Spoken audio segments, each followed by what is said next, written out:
Yes, yes, yes. Mic check, mic check. 1 2 1 2. Man, feels good to be back from vacation. Although shit really hasn't changed since I was out and about, enjoying life. Like most of these niggas should be doing, man. But anywho's, we here. We live and direct. Live and fucking direct. And yeah, man. We're gonna talk about it. We're gonna talk about it, man. Because honestly, I'm getting fucking sick and tired of people who don't have no type of respect for themselves, but demand respect from others. Like I ain't gonna get into it on, what occurred this morning, but it just left a bad taste in my mouth. It really did. It just left a nasty taste in my mouth on how people demand respect, but hardly don't even have respect for themselves, or or or at least have like a standard to themselves, a high standard to themselves. And and a lot of times, the people who don't the people who demand respect are usually the people, or usually individuals, what I mean, that throw temper tantrums and all that. It's weird. It's weird, man. It's weird. And this is what, from the past, I would say, for the past, I mean, shit, from the beginning of this fucking year, man. It's like, let me tell you something, bro.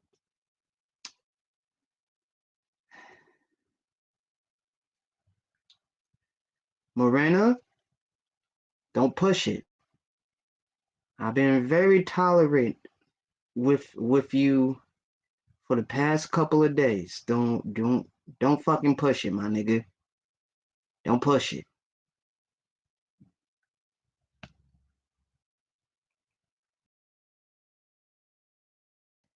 I said, don't fucking push my buttons.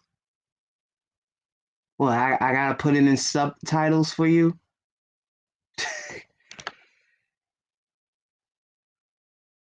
Fuck your heart. Get out of here with that bullshit. So it's always something with you folks, man. It's always something with you people, man. This is the main reason why I don't fuck with you city folks.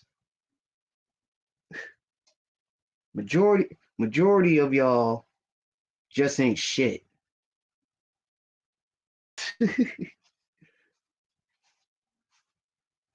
That's why I tolerate you city folk. But that don't mean I celebrate you. Alright?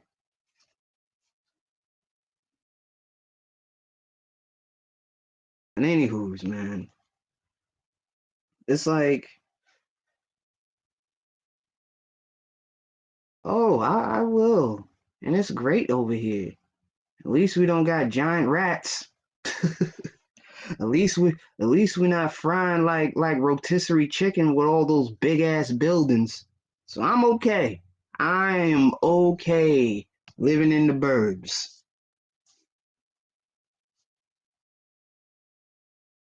I am definitely okay with that. Cause y'all don't know how to fucking take care of your own fucking city.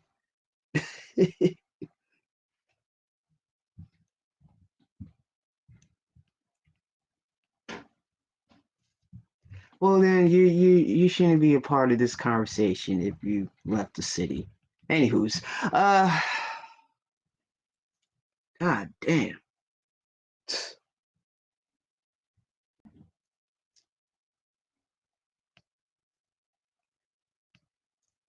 It's like, why do you middle-aged women always, it's like why do you like grinding people's gears so much?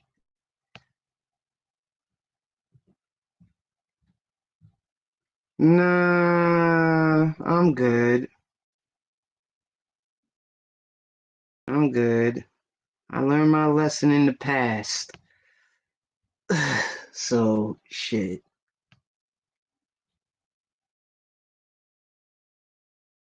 I got this. I don't trust folks.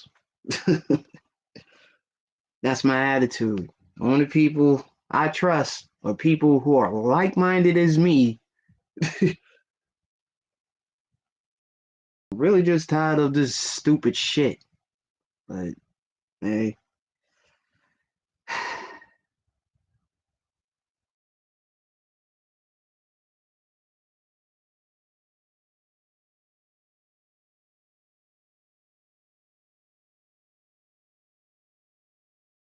Oh, so then you should already know.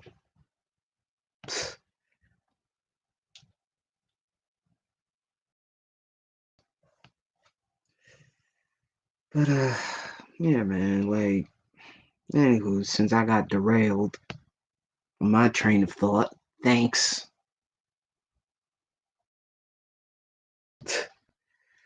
Anywho's, yeah, man. Like the nerve of people just to demand respect or trying to vouch for people that you need to respect them, but it's like there's hardly no respect. They hardly respect themselves. That's the problem. And then, they always want to throw that love shit in the mix. And it's like, how is it, how is that love if one man does not tell you to take care, does not encourage, or I mean, it just it just doesn't mean, it does, doesn't have to do with relationship or just things in general. You know what I mean? Just things in general. Like when people have been on this earth longer than I have and still acting the way they fucking act, it's like how can you call yourself a fucking man? You know what I'm saying? Or how can you call yourself a fucking woman when you hardly don't have any respect for yourself? Yo, what's good, Third Ward? What's good, man? Like, that's the type of shit that I don't fucking like. That's also true. You know, they could be miserable as well. You know what I mean? Shit. I know a few people. I know a few motherfuckers in my family that are miserable as fuck. Like this, like these two goofy lovebirds upstairs. You know what I'm saying? And then it's like another thing, right? Like, oh, trust me, I have, I have. But one thing that really set me off was this whole respect thing. But then you want to push away your own family members that care. It's like, you know what I'm saying? Like I said, like it doesn't really draw down to like just relationship being just relationships. It go, business relationship, you know what I'm saying? A friendship, you know what I mean? Not just not just like boyfriend and girlfriend relationships, but it's just like it's like what person just feels the need to say you need to respect them, but it's like they hardly respect themselves. You know what I mean? Like literally. Don't no form of like focusing on self. You know what I mean? Like you can't get respect if you never establish respect for yourself. I don't give a I don't give a fuck how in love individuals can be. Like what love got to do with the person not respecting that they out of line. You know what I'm saying? And then one and then want to act like they the husband. It's like, bro, fuck out of here. Or you know what I mean? Like all this all this other shit, and then want to have brownie points. Want to demand brownie points that they're doing what they're supposed to be doing. It's like if you don't get the fuck out of here,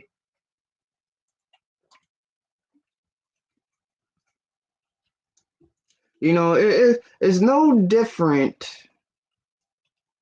It's like,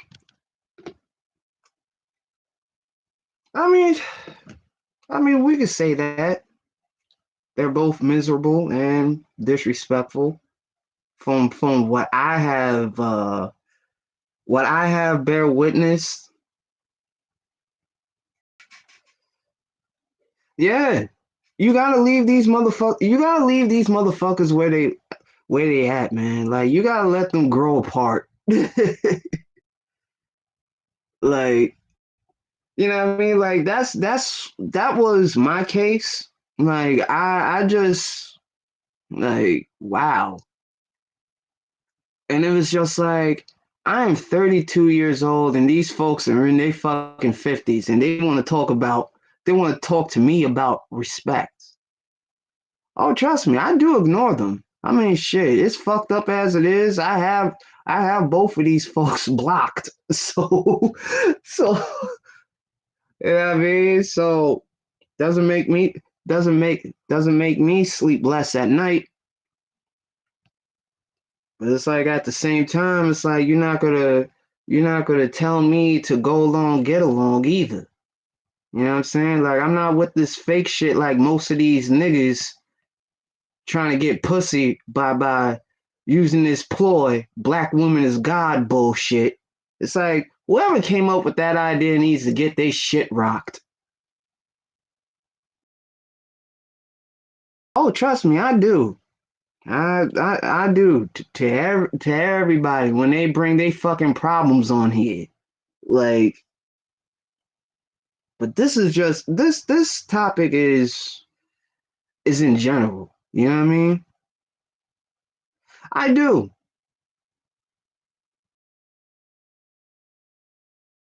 Well, that's what the black conscious community said. I mean, and this is also the main reason why shit. This is also the main reason why things are pretty much fucked up on this side because of that. Man, fuck out of here. I ain't calling no woman God. And then these niggas are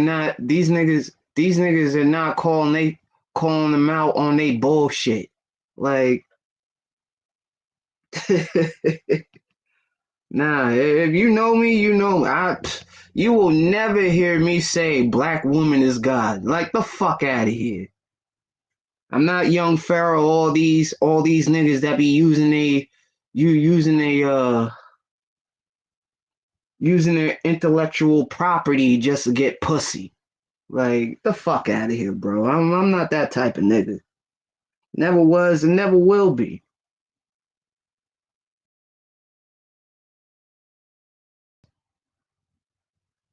Fuck out of here. I'd rather commit suicide than to call a female a god or a goddess. The fuck? Oh, my black goddess. Oh, oh, like the fuck out of here.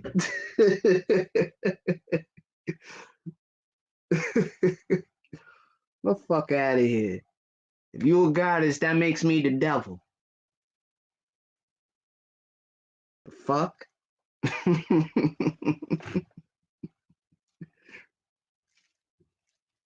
Like, man, like,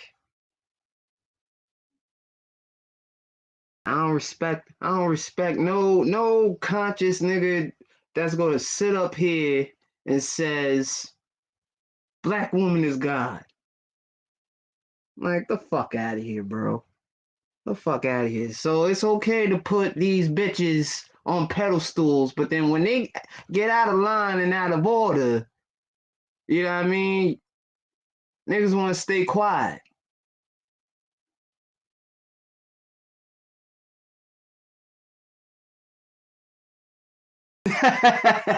Well, you, my brother, is because of the white man and his doctrinations of hatred for us.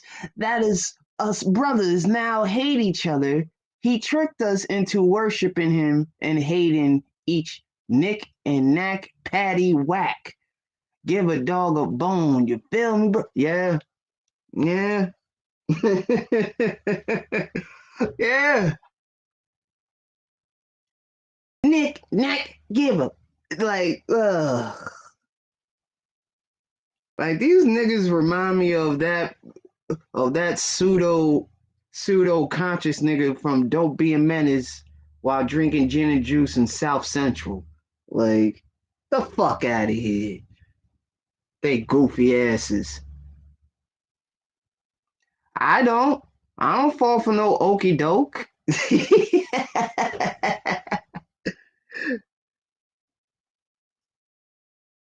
I mean, it's true though, man. Like, half of these niggas do be falling for the okey doke because they don't stand for nothing. They fall for everything with they stupid asses. And this is what I get sick and fucking tired of. Nah, fuck all that. Love yourself. Learn to love yourself first.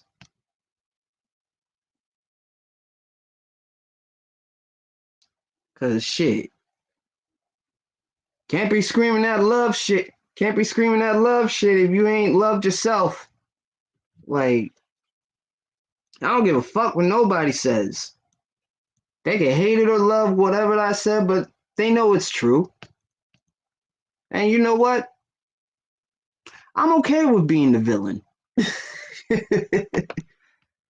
I really am. I'm really content with being the villain and not really giving two shits. I mean, shit. Half of these motherfuckers won't even know what blackmail agency is. If there wasn't pussy running around in these platforms and shit, and these niggas clit licking, like the fuck out of here.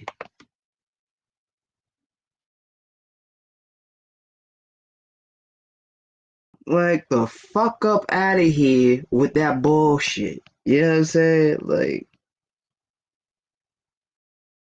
I ain't got time for motherfuckers to talk about love when they hardly love themselves. It's like the fuck out my face. Nah, because I feel I feel like I'm at peace. I mean shit. I'm not miserable, I'm not complaining. You know what I'm saying?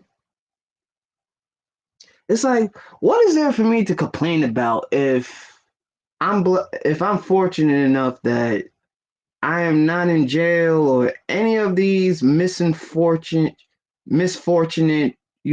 scenarios.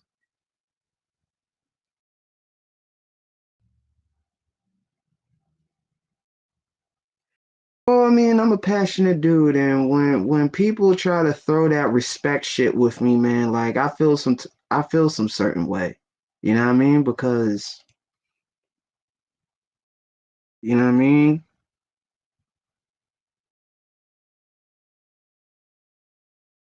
It's like can't tell people to respect them, but you know what I mean? They on some stupid shit.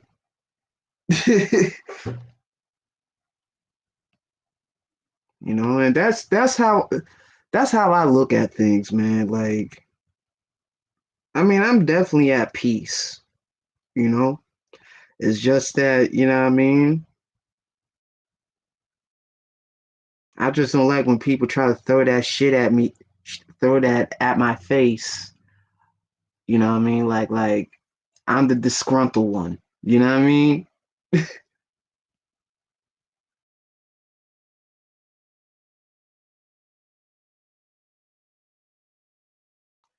Girl, listen. I'm gonna tell y'all, well, Third knows, but I don't think Morena knows. I you gotta understand this. I really don't care about likes. You know what I mean? But of course, that's because I had a long fucking day dealing with motherfuckers at my job. Okay? I had a long fucking day today. So sorry if I do sound disgruntled because of these motherfuckers who are older than me that really don't have no goddamn sense. So forgive me if I do feel disgruntled because these are the same adults that told me as a teenager I need to respect them. But then when you get older and you see that they bunch of hypocrites, it's like the fuck?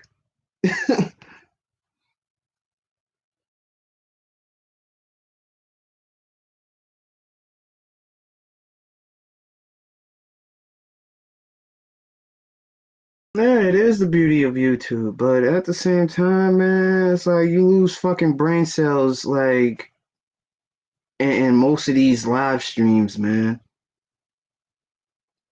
You lose a lot of fucking brain cells dealing with motherfuckers who think who knows the world, but they don't know themselves. That's the sad part. Like that's the sad part about it. Everybody knows about the world, but they don't know about themselves, which is really disgusting and it's very irritating. Irritating as fuck.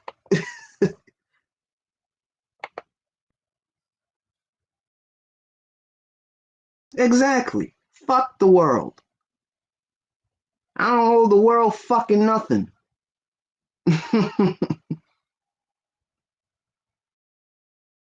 I don't know nobody shit. Like who the fuck are they? Like they live just like I do. They shit just like I do. They fuck just like I do. So who the fuck are they? Who the fuck are they? Like, get the fuck out of here, bruh.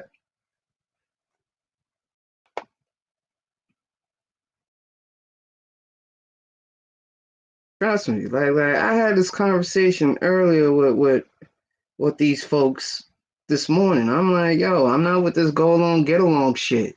So don't think nothing of it. Cause I'm not with all that fake shit. It's like not only that, it's like you want me to respect you, but then you don't want to talk about this we shit. The only we I acknowledge are both my sisters and my lovely two nieces, man. Like straight up. You know, those are the people I know. I recognize. I don't know these outside niggas.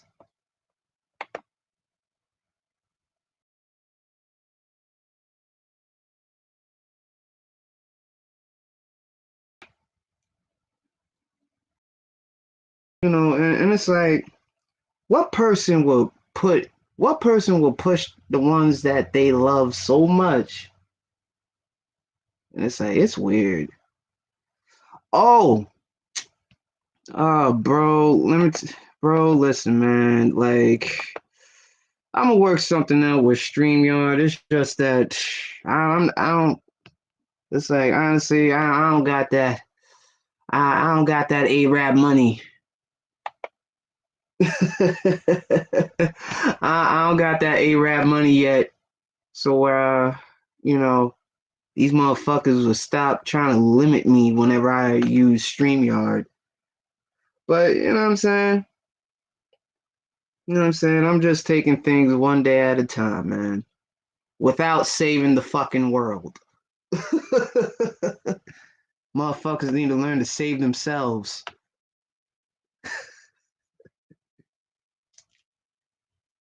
Like, I ain't here to save nobody.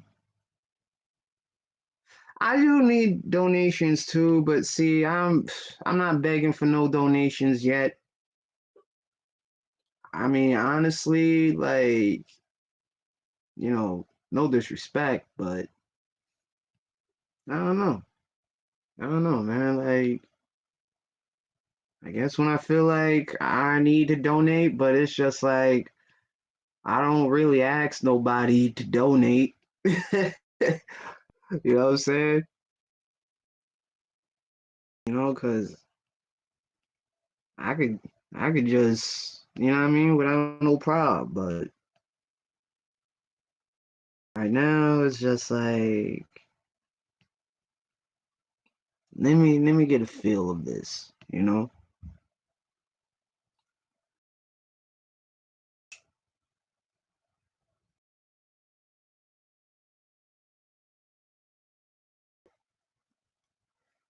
True, but the thing with me is, man, I don't ask for shit. If I want it, I get it on my own. Like that's always been my attitude. Yeah, I haven't been doing this for too long. Like I just started like being a content creator like shit this year. Like so it's like honestly like I don't really beg. I don't demand I don't demand donations. You know what I'm saying? Cuz it's like I said like I have this like mentality like if I want something to be taken care of, I'm gonna handle it. I'm gonna handle it, you know? Oh nah, they limit my ass.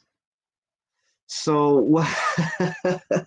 So what happened is like Melon is just like my backup.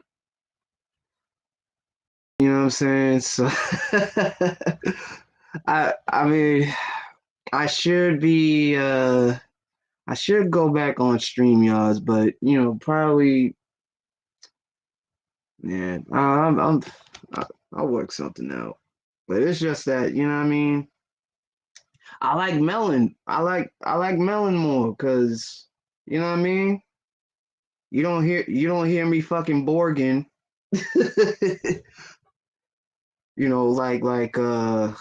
Like StreamYard does. But the downside about Melon is that it could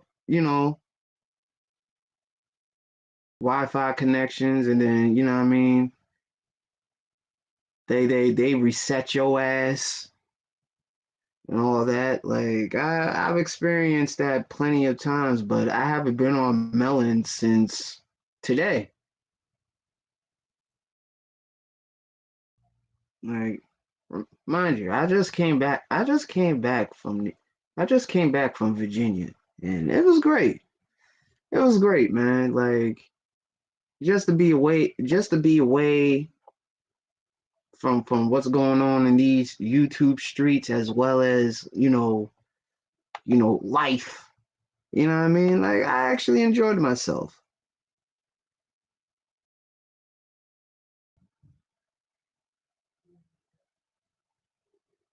Yeah, well, my bad, man. It's just, you know what I mean? It's the, you know what I mean? That's the second go-to that I use. Yeah, I do. You know what I mean? I do. But it's just like, what do you say to people when you want them to get the message that I don't want to be bothered? If you on that type of time, then stay on that side. But this is the type of time I'm on. Like, I value my peace over, you know what I mean, over other shit. It's just that, you know what I mean, like I care, you know? But, I'm starting to see like fuck this shit. Like, why should I care? You know what I mean? Like,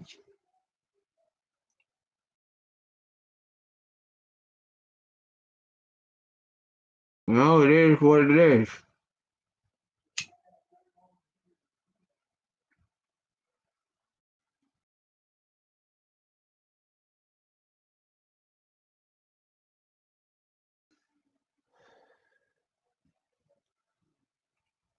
In due time. In due time.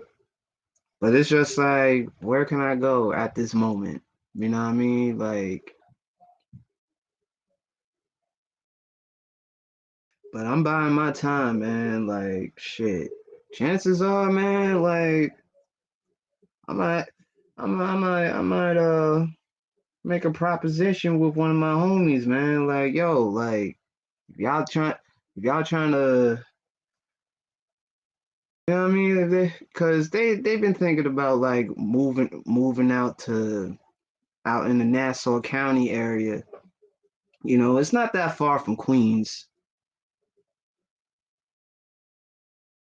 but you know what I'm saying? Like, plus, like, they're all business minded. Like, I like to be surrounded by people that's gonna push me to, you know, to do better in life.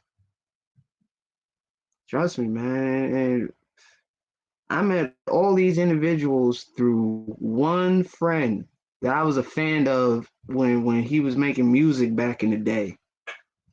You know, my manager, and also my good friend too.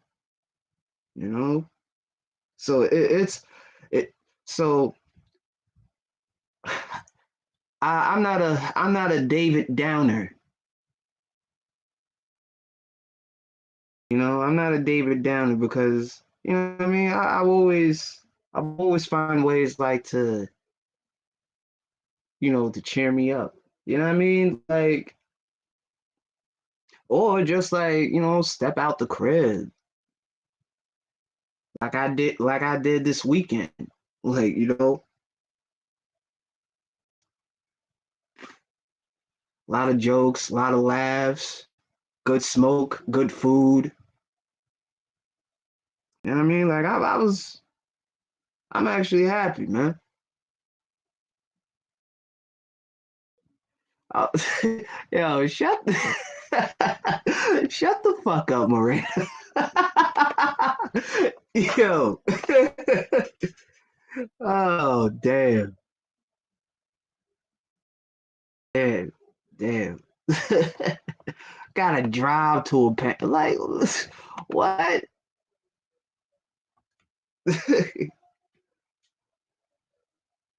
Of course you love talking shit. Shit. I think women love talking shit to me. I don't know. I guess the push my buttons. I don't know, man. I don't know, but I just smile and just you know, it's like okay, that's nice that you love talking shit to me. Anything anything else I need to know? Of course, it's a part of your DNA. This ain't no fucking brainer. It ain't. It's really no fucking brainer, man. But going back to the title, man. The nerve of demanding respect, but don't respect themselves.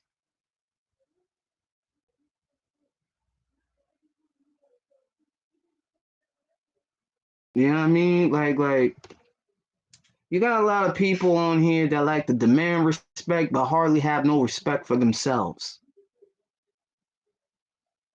You know, they think uh they think all these things are going to solidify them and people will respect them. Like, you can still have these things and people will still look at you as a fucking joke. Money shouldn't build your character up. You should, with your dumbasses. It's like how do you want everybody to respect you? Like, literally, how? How? When y'all don't even respect yourselves or don't even not even a person of their own word. You know what I mean? They start to derail.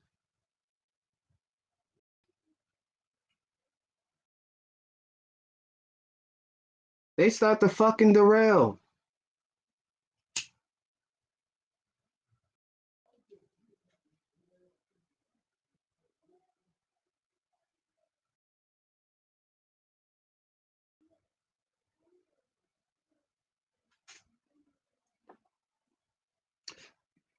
You also know what I like? I like a lap dance.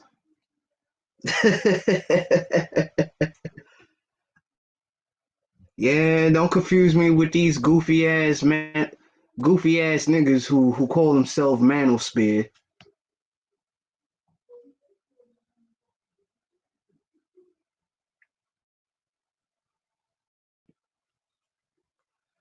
I like a lap dance, you know? Laughing is one of my traits, but what's good, 1Gs? I'm back, baby. I'm back off vacation. I never really asked for a request from you, though. But nice try, sweetheart. Nice motherfucking try. But nah.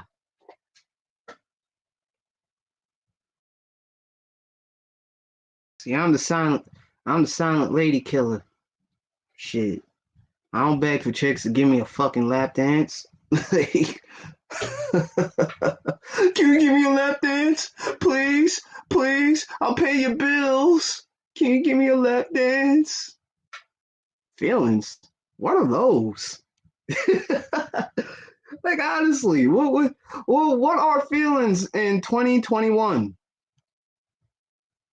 What are feelings in 2021? Can somebody enlighten me?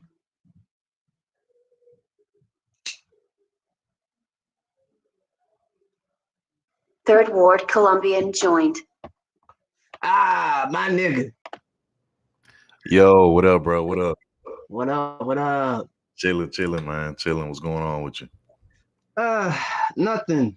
I'm just getting tired of niggas screaming respect when they don't respect themselves. Hey, I hear you, bro. I hear you. You know what, bro? I've been there.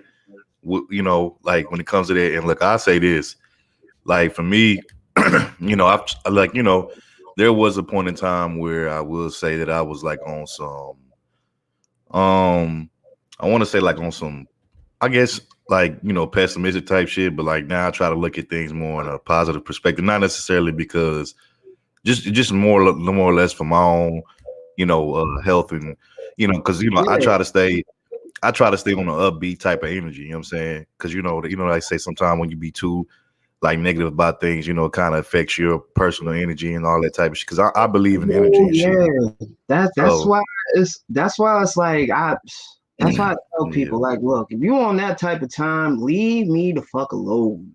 Like yeah, I'm yeah. I'm trying to be positive Hmm. instead of you trying to project, you know, toxic toxic energy, and it's like, what are you doing? Like, you know what I mean? It's like Hmm. it's like folks double talking. It's like, why are you double talking me for? Yeah. Shout out to 1Gs in the chat. What's going on, Morena? But yeah, like I'm saying, like I feel you, bro. Like even okay, like I'm gonna just explain somebody like me. I was Mhm. raised in the church, right? I was raised a Southern Baptist, right?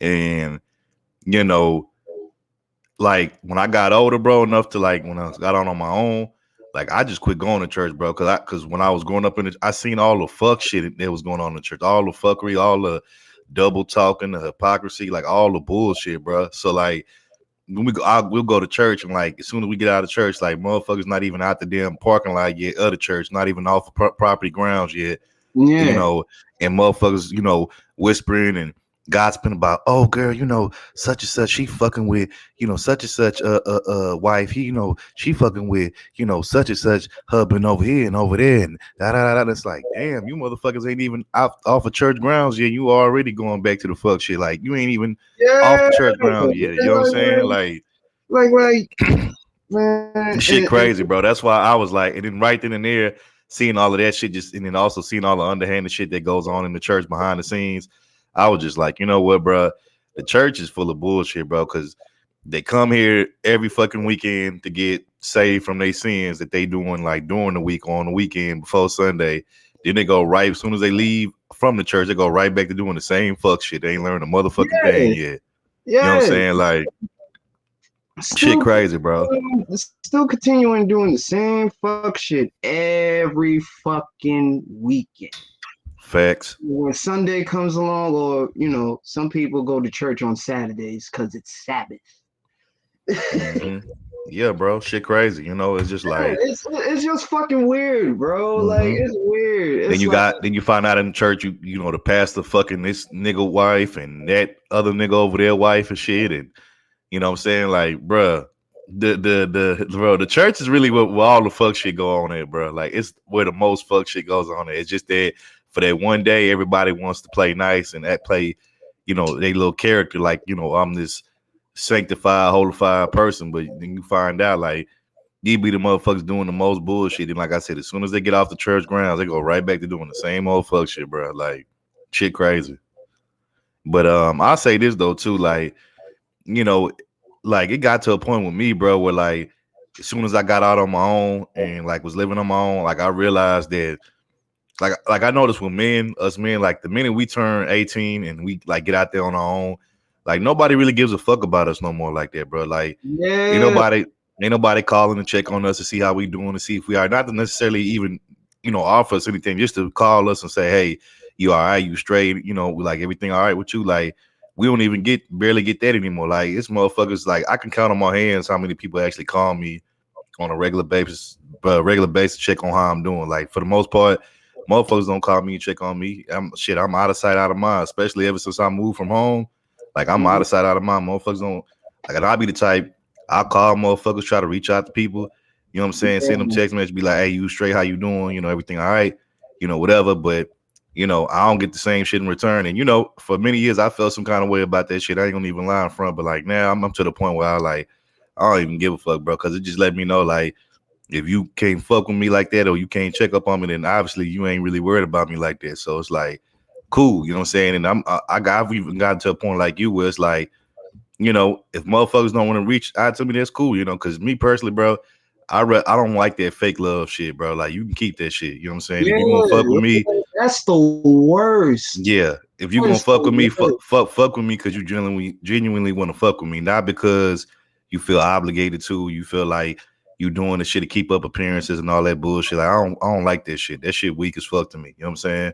And another thing too, bro, I'm with you on that whole, I'd rather be by myself and be at peace with myself than to be, going through a whole bunch of drama or bullshit with another motherfucker. And it don't necessarily have to be a woman. It could be, somebody you cool with, a homeboy of yours, a family member. Like, if every time I come around you, some bullshit or some drama going on, like, I don't even want no part of it, bro. Like, you can keep your ass over there and I keep my ass on my side, period. Because, like, my peace of mind come first before anything, bro. And I'll be damned if I let anybody disrupt that shit, whether it's a woman, another dude that, I'm cool with. Like, nah, bro, you're not finna. That one thing that you can't put a price on is peace of mind, bro, period. Like, nah, you ain't finna fuck that up for me, bro, period. Yeah, like, I don't give a fuck. You ain't putting no price. Like, I don't give a fuck if it was $1 trillion. Like, nah, fuck out of here. Like, that's why you got a lot of these fucking suckers on here doing all that bullshit. Hey, I'm with you more than that's why I was saying, like, I was raised in the church, but when I got grown enough on my own, I could say fuck the church, because like you said, there's too many evil people in the church. That's really, to be honest with you, it's funny that the church is where you go to get saved and wash away all your sins and to be against the devil. But what you find is that most of the devils be in church. So Mm-hmm. So Full of fucking devils. yeah, it just that they don't look like devils because they be dressed in, you know, they Sunday's best and shit. You know what I'm saying? But you know, them Oh, motherfuckers are devils though. you gotta watch out for. Mm-hmm. Shit, Yeah. so they sometimes they even be preaching the word too. You know what I'm saying? So hey man, it be like that. You know, well, wolves and sheep clothing looking ass. So you know. Ass niggas. Yep. Yep. That is absolutely right. That fits the description. Yep. So, you know, but yeah, bro, be like that, bro. When you get older, you just and like I said, you know, you even when you get older, you might still have like those small group of people or handful of people that you still rock with from when you was younger that you still cool with, you know. But for the most part, you know, compared to when you was younger, you know, your circle's gonna get smaller, bro. Like the older you get, your circle's gonna get smaller because you know, as you grow older, you know, you change, your mindset change, the things you probably used to do in your past change, and you know, the way you just look at the world and look at things change. So it's like you might not be able to relate to certain people from your past anymore, and that could cause friction, that could cause y'all to grow apart or whatever. So it's like you gotta sometimes, man, you know, and sometimes it's not because you beefing with niggas. Sometimes you just outgrow people. You know what I'm saying? Sometimes you just outgrow people. Y'all don't think the same way anymore that y'all did when y'all was younger, or y'all don't relate on the same things anymore because you didn't grew and mature beyond this. So it's like you can't really, you know, relate to that person anymore or, you know, vibe with that person anymore because that's really all y'all had to vibe and relate to on. So it's like, well, damn, like we might as well just cut this shit off right now because it's like, what else we gonna, you know, Yeah. vibe or go forward on? It's nothing. So it's like we just gotta let it go and just keep it pushing. Like ain't no love lost. I ain't got no, you know, like I still got love for you. We just don't mesh no more. We don't, you know, we don't really, you know, vibe like this. So it's like, you know, no love lost, bro. You do your thing, I do mine. We keep it pushing. You know what I'm saying? Yeah. And you know the funny thing, uh, um, I would say 2 years ago. No, it was actually last year, the beginning of last year when COVID hit. Like I had a I had a couple of homies that I went to high school with. You know, we were all into the same thing, boxing and all that shit. But like when I don't know, like I guess you could say like I started growing and started seeing like they were like, you know, some of them were still doing the same old stupid shit, you know, and I was just like, eh. And then like one thing led to another. We get into a verbal argument in the group chat. I'm like, you know what? Fuck this shit. I'm like, I ain't got no time for this. Like, y'all want some bullshit? I'm out. So they started sneak dissing and shit. And then what really like end end that friendship there with these niggas is that they text me, and then they got really disrespectful. So they involved they involved my family, and of course my sister didn't like it when I told her about it, and she put a she put a fucking bounty on this on on all these niggas, and these niggas didn't say nothing after that. I was like, see, this is what happens. I was like, niggas be forgetting, like, I have a lot of gangsters in my family, and my youngest sister is one of them. So it's like, I don't think y'all want to go there. Yeah. You know, it's just like I said, bro, you know, like we were just saying, you know, people that you used to be cool with or whatever, you kind of like outgrew them, you know, because you started seeing things different, looking at things differently, and so now, you know, and it's kind of funny because it's like I notice when the older you get and the more you start to like wake up to just all the bullshit that's around you, all the bullshit that you probably might have once, participated in, like in the past when you was younger and all that kind of stuff. Like it's funny because it's like, and when people start to wake up and see what's really important in life, like the people around you that still like on that sleep shit, that's still sleeping, they once they see you start to waking up, it's kind of like not only do they look at you like you weird as fuck, but they kind of look at you like you a threat because it's like, well, damn, why this nigga still not on the same bullshit I'm on? Why he not, still want to do the same fuck shit, still had the same mentality mindset? Why is it that he, expanding his mind, setting his horizon, he doing different things, and damn, I'm starting to see this nigga accomplish certain things now that he not fucking with us and not being around us, and like he just, he's growing and maturing and accomplish all these different things that with us he wasn't doing. And like like to a lot of people that's a threat, you know what I'm saying, that's threatening, you know what I'm saying, and that's that's a problem because a lot of niggas, man, they don't want to grow off of what they was raised to know and everything they was raised to know and believe. And the reason why is because that means that with them acknowledging that and having to grow, that means that they would have to leave behind certain things that they grew up to, or that they was taught to believe in and, cherish or whatever. And so a lot of niggas don't want to, do that because it's like, well, damn, I'm gonna have to leave this behind, leave that behind. I'm gonna have to not appreciate this or cherish this anymore. And it's like, that's all for some niggas, that's all they know. You know what I'm saying? And so when it's time for them to leave those type of things behind and, move on to some bigger and better shit, it's like for them it's scary because it's like they feel like they, it's the whole, oh, nigga, you done changed up on a nigga, man. You changed up, you done switched up. You want some fake shit now, bro. You fake. You know what I'm saying? We still on that real shit. We still, doing the same shit we did 10 years ago and all that little bullshit. And it's like, yeah, look at where you at. You still in the same motherfucking spot you was 10 years ago. Like I done left the block or left the hood. I done came back 10 years later. You niggas still in the same spot, same place, doing the same shit. Meanwhile, I didn't actually, went somewhere else, did some new shit, accomplished some new shit, seen some new shit, met some new people and everything. And y'all are still doing the same fuck shit, same bullshit, but y'all up here talking about I'm fake. Like, nigga. Yeah.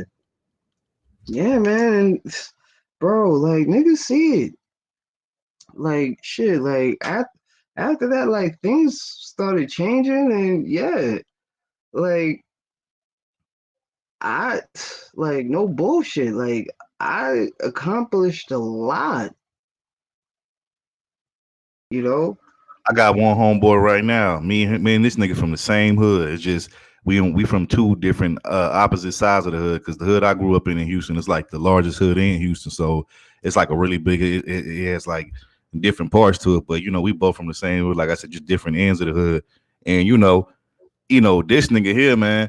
This nigga had all kind of talent and gifts in the world. The nigga could have probably made it to the NBA. Nigga was skilled playing ball. Nigga could draw. Nigga was talented, bro. Boy, I had a lot of talent, man. Just probably just as much talent as I had, but he lost his way. Trying to be in them streets and shit, trying to fuck around and just trying to impress niggas that really don't even give a fuck about him like that. At least not more than I do. You know what I'm saying? Like niggas that like he was hustling with his shit. And now this nigga right now doing upstate Texas doing a damn 5-year sentence and shit.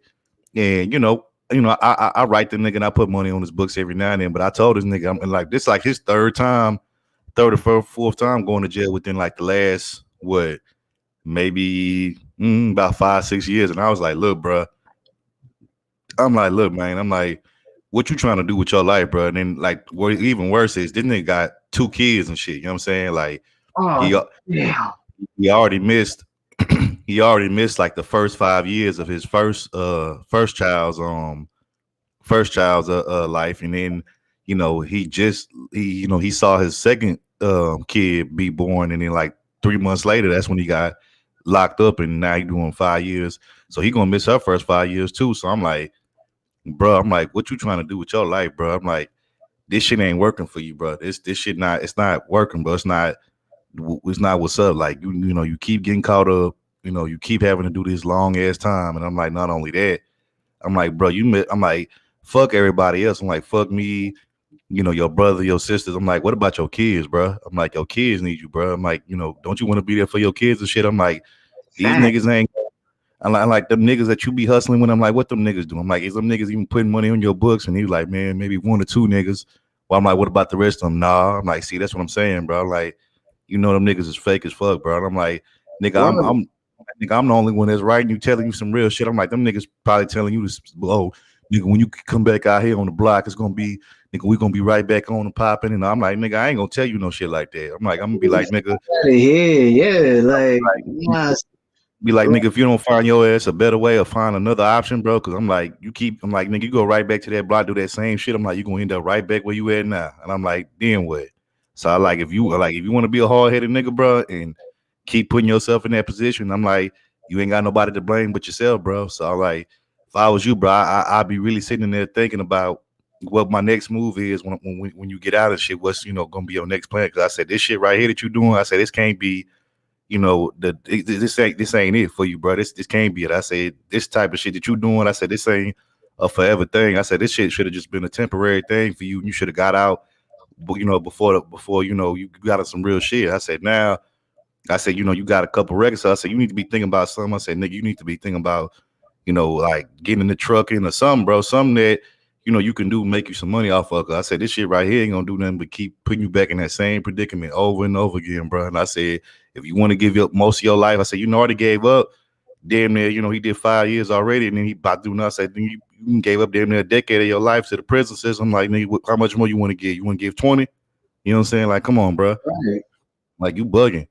You know what I'm saying? So I like, bro, I'm like, really think about what I'm saying. I'm like, I know you think I'm probably preaching to you, but I'm like, I'm just trying to keep it real with you. I'm trying to tell you, like, bro, you could still turn this shit around, bro. You still got time, nigga. You young. Like, the nigga, like, a couple years younger than me. You know what I'm saying? So I'm like, bro, you still got plenty of time, bro. Like, like don't be thinking that the block is the only thing for you, or like, that street life is the only thing for you, bro. Like, nigga, like that it ain't, the street ain't even what it used to be from back in the day anyway. So I'm like, you bugging, nigga. Like, come on, bro. You better than this. And nigga, I know you. You got talent. You just not really utilizing, your talent and shit. You know what I'm saying? So I said, you need to find something different. Word.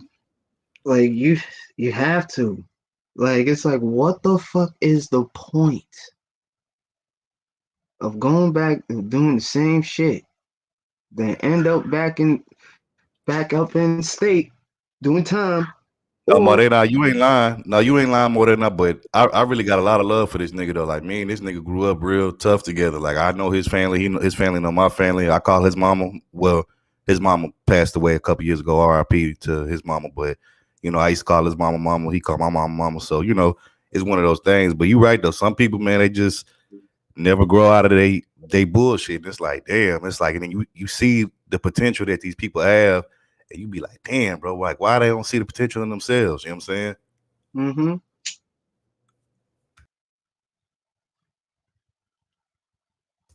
Yeah, shit crazy, bro. Like, when you can see the potential in somebody, see, like, if they just utilize it, what they could possibly do with their life, but they don't see it in themselves, like, that shit crazy. Because it'll drive you, it'll frustrate you and drive you crazy, because it's like, damn, motherfucker, like, why can't you see what I see? You know what I'm saying?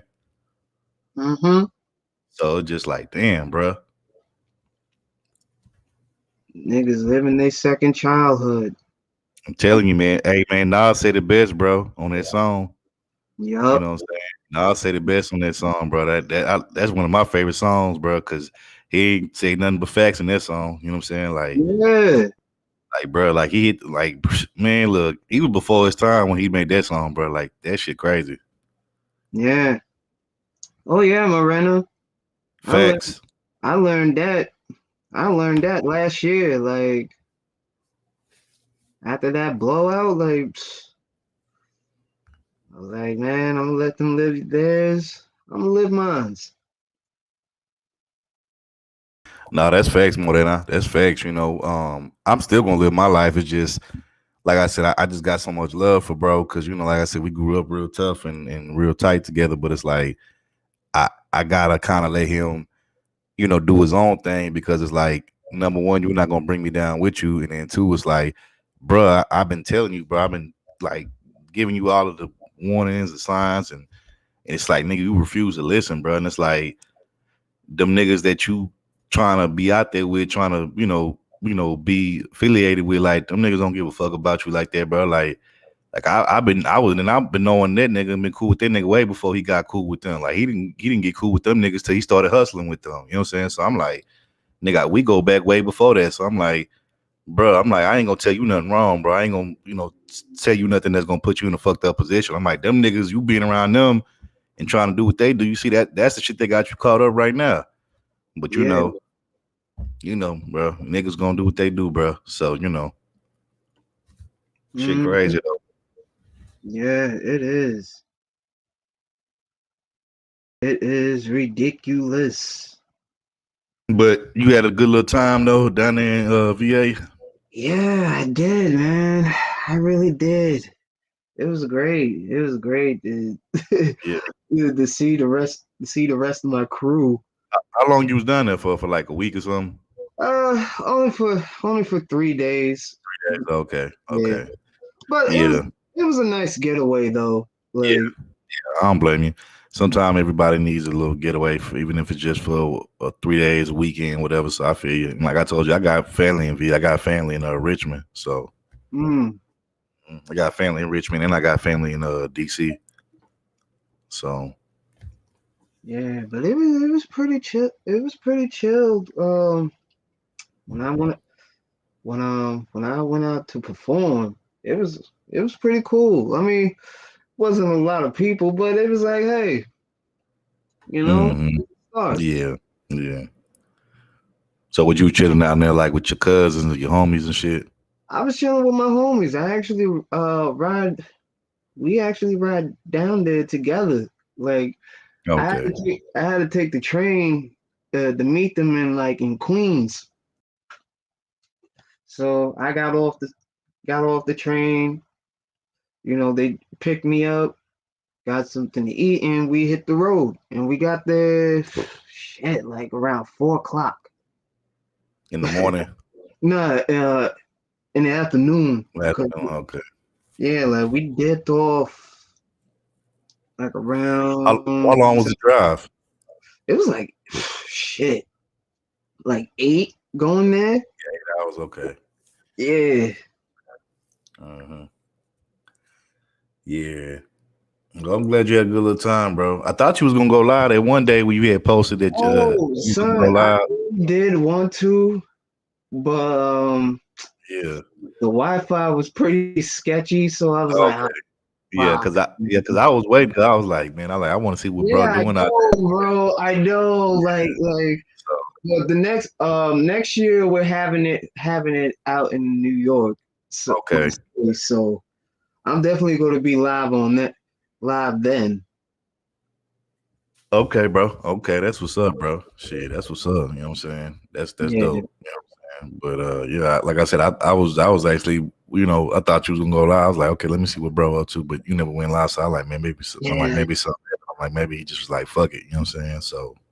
Yeah, like I did bring my laptop, but I was like, should I use the Wi-Fi?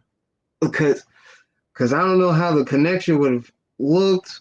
And then of course my boy was DJing, so they could have suspended my stream and shit from certain songs. So it was like, fuck, man. Yeah, bro. Yeah, I feel you. But next year, man, like, fuck all that. Fuck all that. I probably have to do it on Twitch. Be safer. You know what I mean? Because YouTube is a bit anal. Yeah.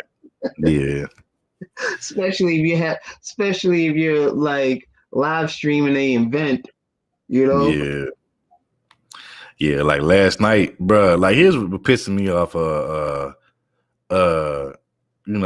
the thing that pissed me off is so like it's like, what's the purpose of having disclaimers and copyright claims on you that you put in your descriptions and all that? Motherfuckers still gonna take down your shit. Like that Sade stream that I did last night. Like I literally, if you go on the description, oh my god, video, I was pissed.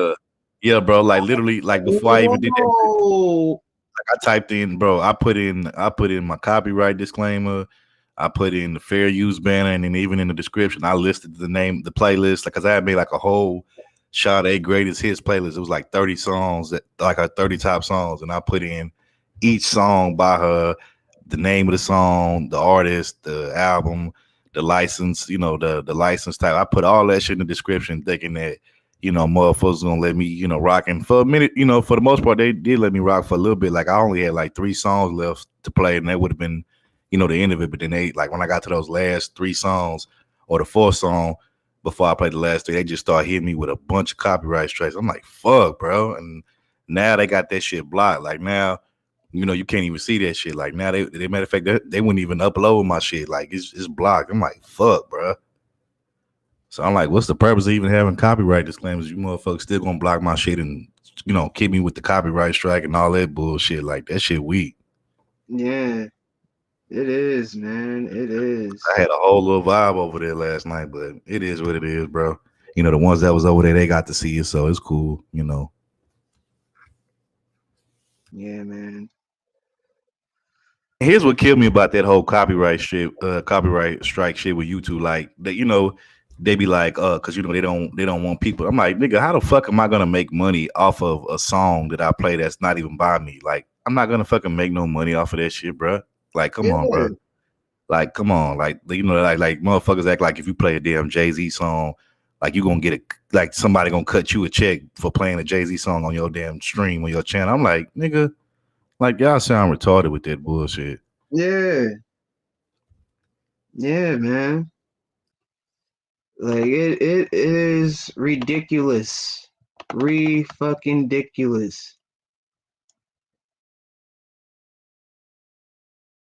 Like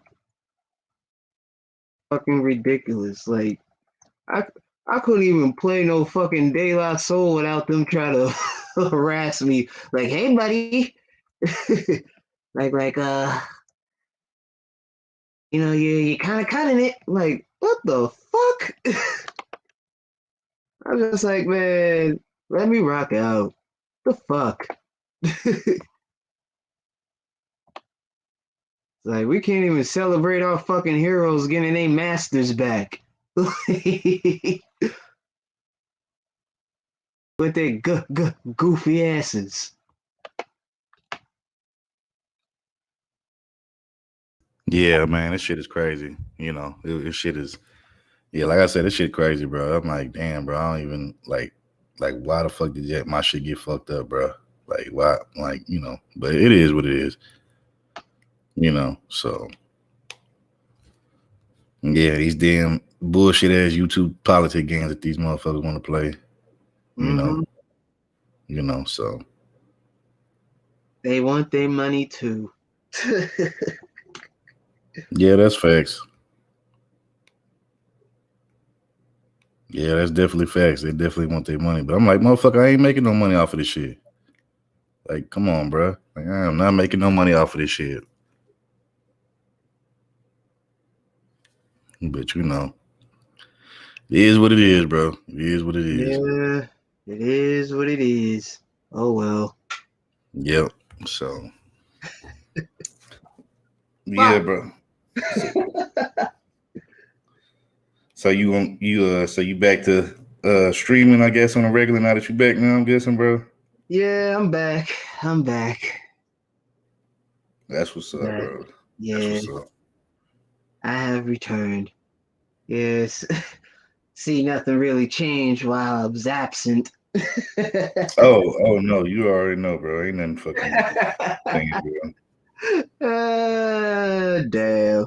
Oh well. As long as they don't bring that shit on this side.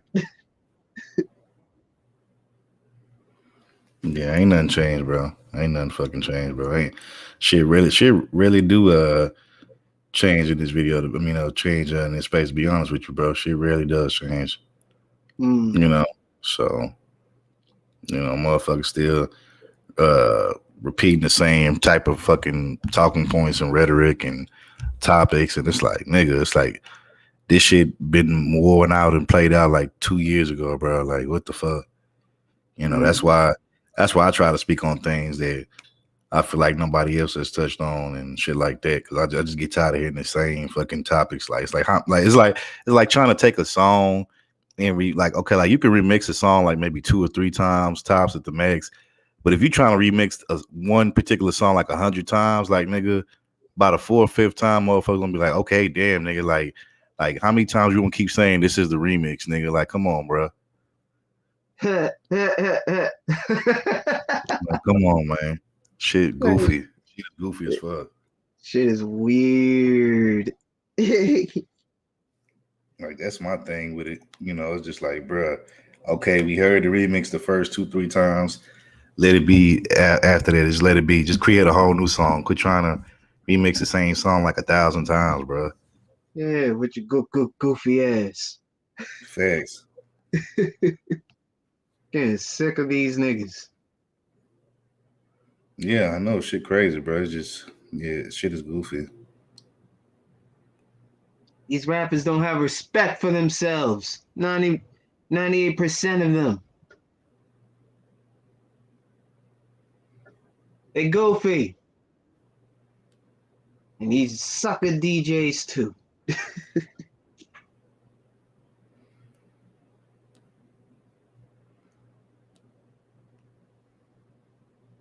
Yeah, they hated on my Sade shit, even though I went through all the fucking precautions and all that, they still hate on my shit. I'm like, damn, bro, you niggas some hoes for that.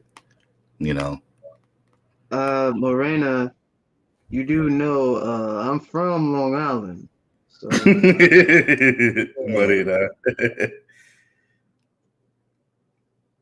yeah. We have respect for our heroes in the downstate. I don't know about these city folk. They don't. But what I want to know is who the fuck gave the green light for who put that nigga Tekashi 69 on New York? That's what I want to know. Cause I'm like, when I see him repping New York and ain't nobody say shit, I like, wow. I'm like, damn, that's how far, you know, New York hip hop is falling off of when it comes to like, I mean, we're granted, I know it's still niggas that still do their thing. Like I still fucks with like Griselda, Benny and them, you know, I still fuck with that shit, you know, cause they still doing real hip hop shit. But like, I'm just like, nigga, who the fuck? Like, I remember at one point they was trying to give him like the King of New York. I'm like, who the fuck made this nigga King New York? What the fuck? Salute, sir. Tours gang in the building, sir. What's going on, bro? Yeah, but I'm just like, damn, bro. Like, damn, like, what happened? Yeah, like, what in the fuck happened? Man, look.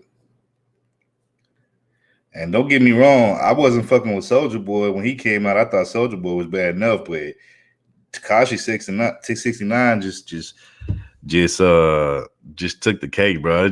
I like, wow. I'm like, you got a nigga rolling around repping New York with rainbow hair and all right. So let me just say this. As a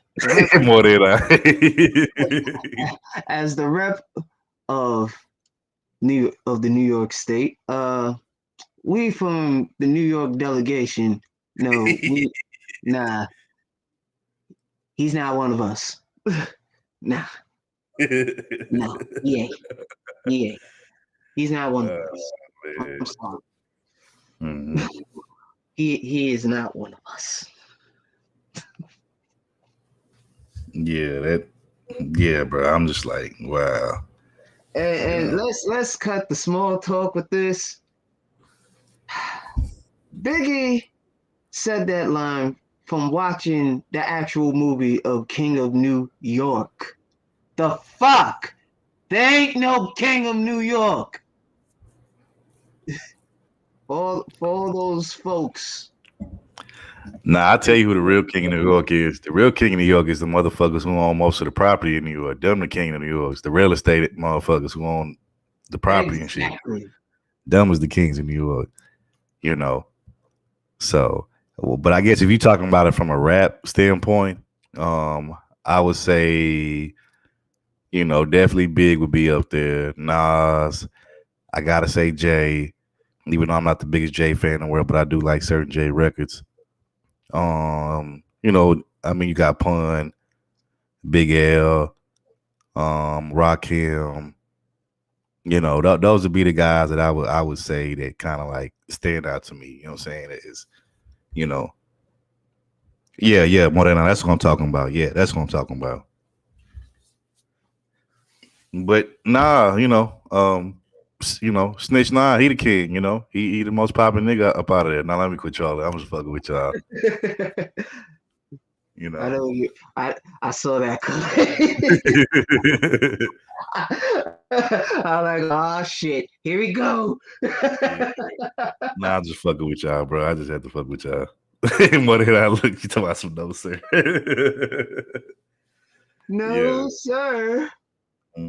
So, you know, but I'm just like, man, I don't know, man. Like I said, rap and hip hop nowadays is just this shit is whack now. Like, I mean, it's certain people that still doing their thing, but like most of this shit is just like so fucking garbage, bro, and watered down. I'm like, man, like I just can't stomach half of this shit. That's why I just listen to the old school shit. Like if it is some new school shit, it's like I said, I fucks with Benny, I fucks with Conway, West Side Gun, 38 Special, Griselda, them niggas I fuck with. I fucks with Dave East. I like Dave East. He cool. I fuck with like the old school New York niggas, of course, like Lox, Dipset and them. I fucks with Mano. Just like, like the OGs and shit, you know what I'm saying? So Fab, you know what I'm saying? Shit like that. So Yeah. yeah. You know who I wish could have been at that Lox Dipset performance, bro? That shit would have been lit if he would have been there. I wish DMX could have been there if he was still alive, because DMX would have been there. Look, I'm telling you, I don't know. That would have been unfair. If Vex would have been there, I think the Lox would have went even harder. They would have probably like went even harder, bro. Like, to be honest with you. Oh my god! Oh man, if he was alive, Mm-hmm. if he was alive, and he just came out with "Get at Me, Dog." Oh, that was. Yeah. Oh man! If I'm not mistaken, didn't Sheik perform? Yes. If I'm not mistaken, didn't Sheik perform his little verse that he had on there?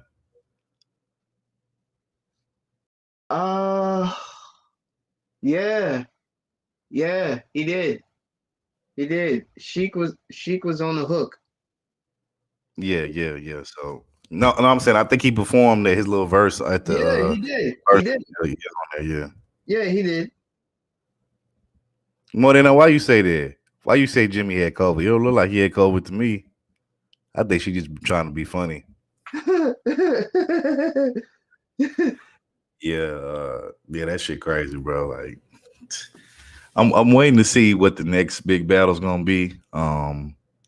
Like I said, there was one that came. There's one rumor out there that's saying that Scarface versus Ice Cube, which that would be dope, but we'll see if that ever happens. But that would be dope because both of them got a mean long catalog of records, so we'll see if that'll happen. But I heard there's one that's supposed to be happening in September. I think it's supposed to be Anthony Hamilton versus Music Soul Child. That'll be dope. Woo! Wow. Mm-hmm. Yeah, that's definitely a good. Yeah, that's definitely a good battle. Yeah, I'm not. More are you serious? Don't you bullshit? If you for real, that's crazy. Like, damn, he said it himself. That's crazy.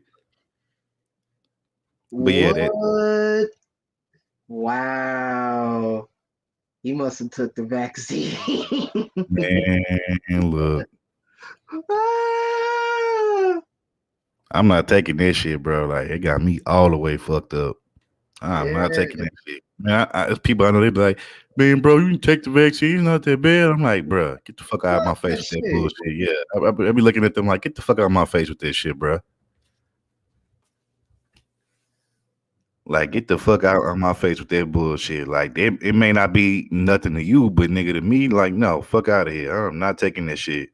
No, hell to the fuck no. When niggas try to tell me, about taking that shit because they took it. You know the face I give him. Okay, you seen the movie Killer Season with Cameron Dipset, right? Yeah. Okay, do you remember that scene in there where like Cameron had set up his operation and they was like, you know, him and his crew was like, you know, selling work and shit, and it was a part in there where they kept getting robbed by the same niggas in the same spot. And remember when his homeboys came up in there, he was like, yo, Flea, they got us again. And he was like, again, nigga? He was like, yes, again. And the look that Cameron gave him after that when he said that, they like, are you serious? Like, fuck out of here, look. Like, that's the look I be giving these niggas when they try to convince me to take the damn vaccine. Like, that's the look I be giving these motherfuckers. He's telling people to wear their mask and Man, follow distancing. If that's true, Jimmy on some fuck shit. Not fuss with Jimmy, but he on some fuck shit if that's what he doing. Like, that's some bullshit right there. I mean, shit, he started wearing Superman shorts. Man. You got recently fucking Boosie came out telling people that he got the vaccine and telling people to take the vaccine and come to his concerts. I'm like, bruh, like, man, I'm doing it. Recently also Dallas Cowboys legend Emmitt Smith said he took it. He trying to get people to take it. I'm like, damn, they trying to get everybody that they know niggas love. Like everybody that all these, you know, celebs that they know niggas love, like or got respect for, like that's the niggas that they trying to, you know, use to get niggas to take this damn jab, bro. Like, fuck out of here. I ain't doing it. I ain't doing it.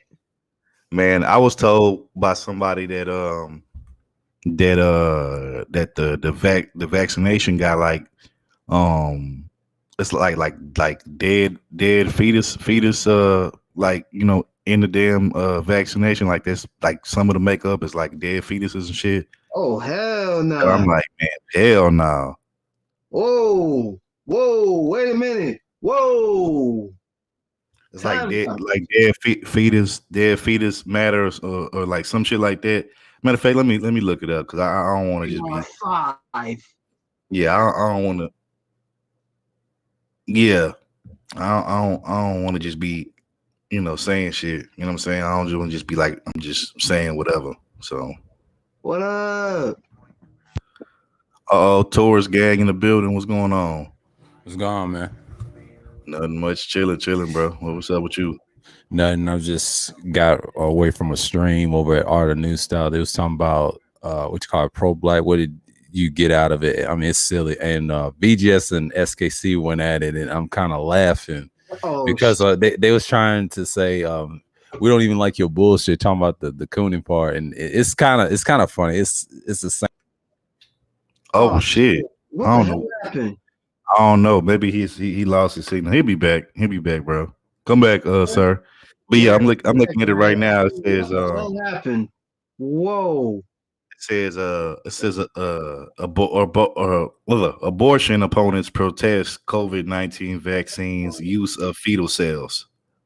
So yeah. What the hell happened? What's going on? Yeah, I'm you ain't shit.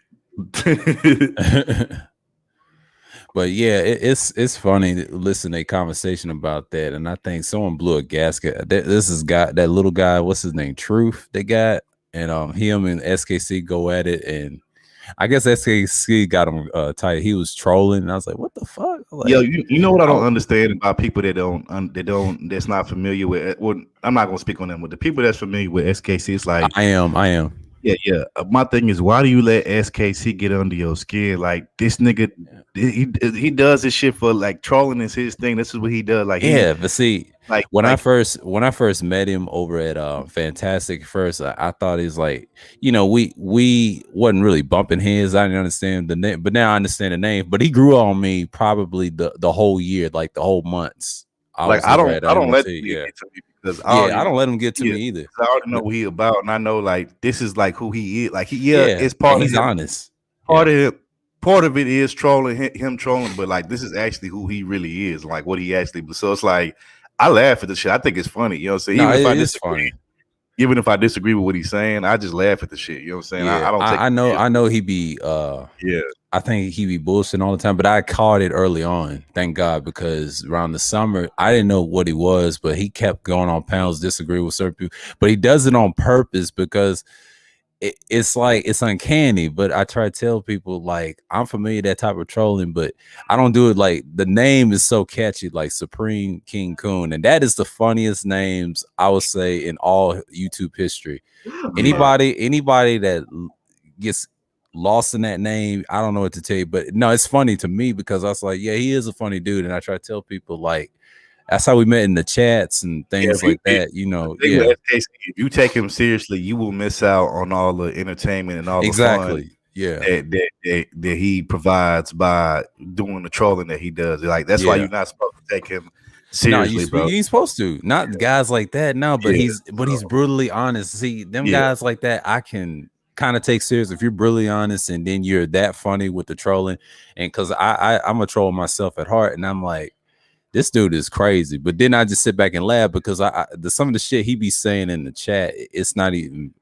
It's just wild, man. Even when I was over there, and I tell people he did the same thing, counter dudes' points. And when it comes to politics, them niggas fold, man. Like I get it with the conservative and trade angle that he uses, and people forget. I know he's SYSBM. See, people don't know that. That's the thing about him. He don't let people dictate, what he says, and that's a good thing. And then when I look at him at all Art of New Style, he's cool with X. See, he's in that category. I said, all right, I know what he's doing. I know exactly what he's doing. But the whole time, learning about him, I think, was it last year? He already grew on me, like in the months. So that's the whole purpose of it. But and yeah. But he was over there, had me cracking. But I woke up from a nap, man. I was like, damn. I was like, he was arguing with oh boy, what's that little kid? What's his name? Truth.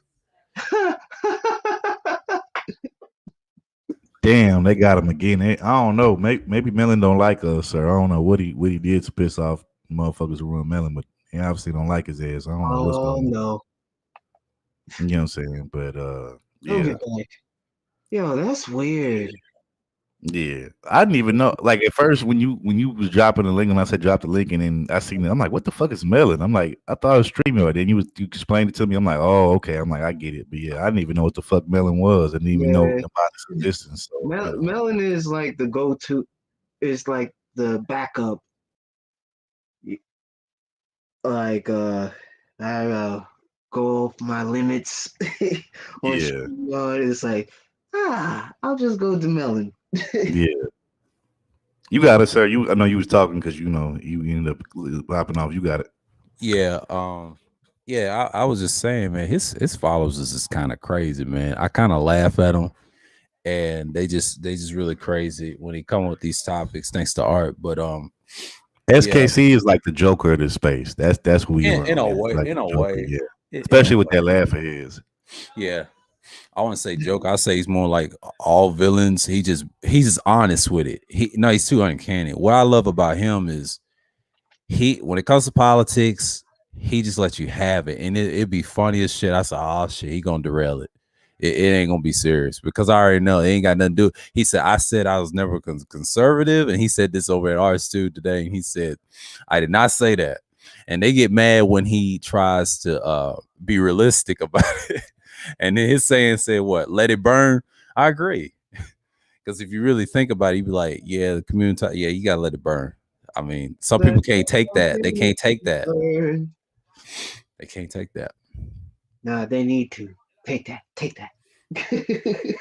Yeah, they can't take that, though, because anytime they get on panels with him, I know exactly what he does. But in the chat, it's a whole nother level, Yeah. And you say Melon's your go-to. I say yeah. Yeah.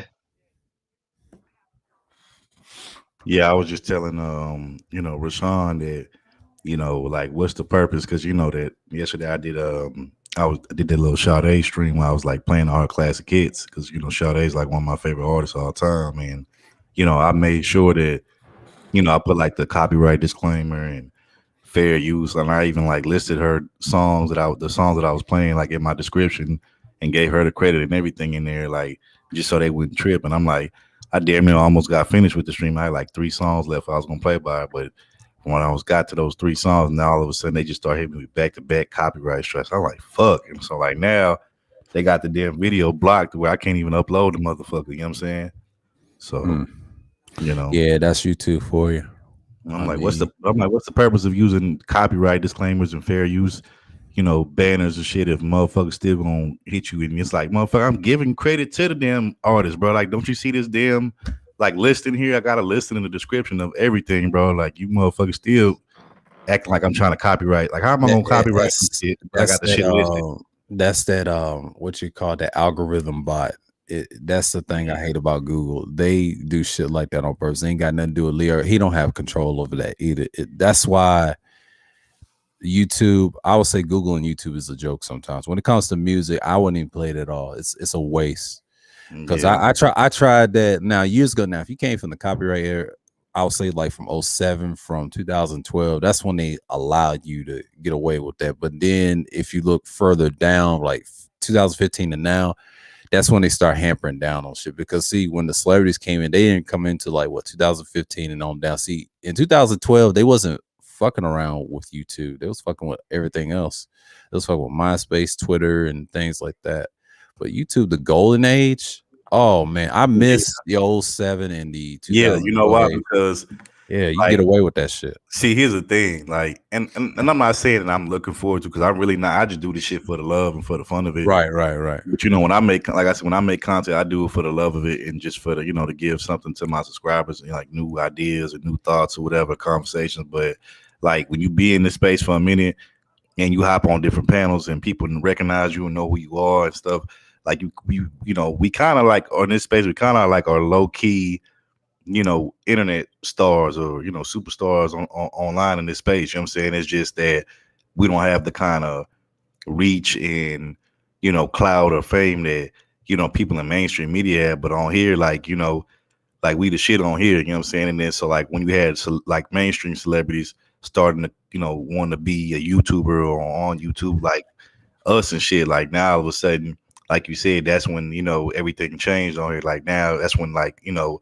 shit started to really become like monetized. Like now, you know, you can't do certain things that you probably could do, like let's say 07 through like maybe 010 or something like that. You know, so shit is just different now. You know what I'm saying? Like, and another thing too, the reason why you see all these like major celebs, because I think somebody said that Will Smith had a YouTube channel or some shit. And the reason why you're starting to see this is because, like, you know, mainstream media is starting to die out, bro. Like nobody's really watching. Like I barely watch TV anymore, cable. You know, I barely go to the movie theaters. You know, if I want to watch a new movie, I'll just stream it on Netflix or whatever other streaming service that I have. And you know, nobody's just really watching mainstream media like that no more. Whether it's the movies, mainstream television, cable. So like everybody's watching their favorite show or stuff, usually from their phone or from some kind of streaming service, or everybody's usually on YouTube. So like, you know, I think it's really like these celebrities are starting to feel that impact, and it's starting to show like in the decline of the movie sales in the movie industry, and just, you know, the TV ratings aren't what they used to be. And so like now they like, well, damn, like the internet and YouTube and social media is where it's all at. So like now these celebrities are like, okay, well then fine, and let me reinvent myself through social media, through YouTube, through you know, I think Apple has a streaming service now, like Apple TV or some shit. You know, Yeah. You know, they reinvent themselves through Instagram and, you know, all these little different social media and streaming platforms and shit. You know what I'm saying? Yeah. I remember when music, like copyright, I'll never forget when my first channel, it lasted for like the whole year, and I was new, and they let you get away with that. In 08, when they really stepped in, I think Google was trying to charge people with the copyright thing. My first copyright was probably somewhere around 09, and I beat it every time. Even in the early years of my channel, I beat all of them. And it was easy back then to beat because they allowed it to, and probably up to 2012 until I lost my channel over a hit, a bunch of niggas, but that's a whole nother story. But this channel that I got, it lasted like at least 9 years, and I've seen it all. Like, people got away with a lot of copyright stuff. They put the banners. They let that last until probably 2015, and that's when they start hitting dudes. When streaming became popular. See, Twitch was popular too. It wasn't popular back then. No, it got popular in 2012, but over the years, see, we're in that Twitch phase. Some people's going to branch off, and this will be around. You'll have these formats. I mean, the only difference is there's a lot of restricted rules, but I think Wacky said he put his stuff on Black Junction TV. We said a stream yesterday. It was 6 hours. It's still getting views because me and Just DeAndre, and that's the longest I kind of stayed up. I took my ass to bed at round 2 something. And he was over in Japan around afternoon in Japan at 4 o'clock. So I said, man, that's a different time difference. I know what type of time zone he lives in. Yeah. And we was talking about a lot of shit. We was building and everything, and it's normal. And then I'm glad he came through, and the 6 hours was worth it. He said anything over, over like 3 hours, and that's what he was saying. The Charlotte Willie, he's like, yeah, 9 out of 10. No one's not really building nothing to compensate, because a lot of people do that. And I told him this: 4 hours is my limit. That's I always do that. It depends on the nighttime and the morning because of time constraints. Now, if I had enough time, in the winter, it can go over, like, I'll say 6 or 8 is the most. But I ain't gonna do no 11 hours. Forget about that. I ain't that type of dude. Because a lot of people can. I say, yeah, like the longest stream I've ever been a part of. Shout out to my sis Topaz. So for those who don't know, before we started our new channel, which is For the Record TV, we were part of another channel called Fourth Quarter Talk. Yeah, with another person that we ended up having a falling out with, and then we left that channel because it was really originally his channel. He came up with the idea, but he wanted us to be a part of it, so we he asked us to be a part of it, so we became a part of it, became a team. But once we fell out with him, we left there, and that's when we started For the Record TV. But when we left, originally, it took us about a good 3 weeks, maybe almost a month to start the new channel. And so in between that time, before we started the new channel, we was myself, Kenny, my brother Kenny Condro, Topaz, and Brandon. We started just started live streaming over on Topaz's channel. And there was a stream that we did last Halloween, like on Halloween night, and classic stream. I'll try to see if I can post it in the chat in case y'all missed it. But it was classic dope stream. But there was a Halloween stream that we did where we all got dressed up in our Halloween costumes or whatever, and we was playing like Halloween themed music, like scary music and shit. We talked about our favorite horror films and horror movies, like the little creepy songs that we like, and just a whole bunch of different stuff. You know what I'm saying? And that was a dope stream. That stream was like a 5.5 hours. It was like 5 hours, 5 hours, 35 minutes and some seconds or something like that. But that was like the longest stream we've been on, and obviously that was like the longest, but like Sir said, I do like maybe 4 or 5 hours tops, but 10 hours and all of that shit, like, nah, bro, I ain't finna be on no stream that long. Fuck out of here. Yeah, like, I ain't an entertainer and whatnot. Yeah, some of them streams can be long. The longest I've been on someone else's stream was probably 11, well, actually 16 hours because of Kudas. That's the longest I've been on.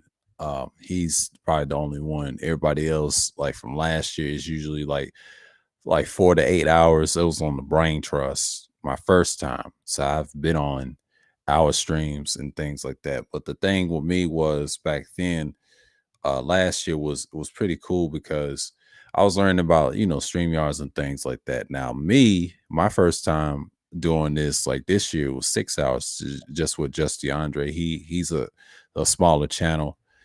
And we was talking. I told him, yeah, I'll do a stream probably Wednesday. And I don't know what I'm going to do tomorrow, but, I might do a self-live stream. But today I'm just chilling, being a panelist today because that stream was yesterday and it ended up ending today, like in the morning. Thank God, like 2 in the morning. And, and I'm glad I did it. Now, I could have went on 7, 8 hours and people would have come up, but if I would have stayed up, but If I had extra time and took a sleep in between in the afternoon, yeah, I would have stayed up a little longer. It wouldn't have cared. I would have got the 7-8 views. I've been it. And then I had breakfast and fall asleep in the morning. You know, I do stuff like that sometimes because I got some time constraints there, you know.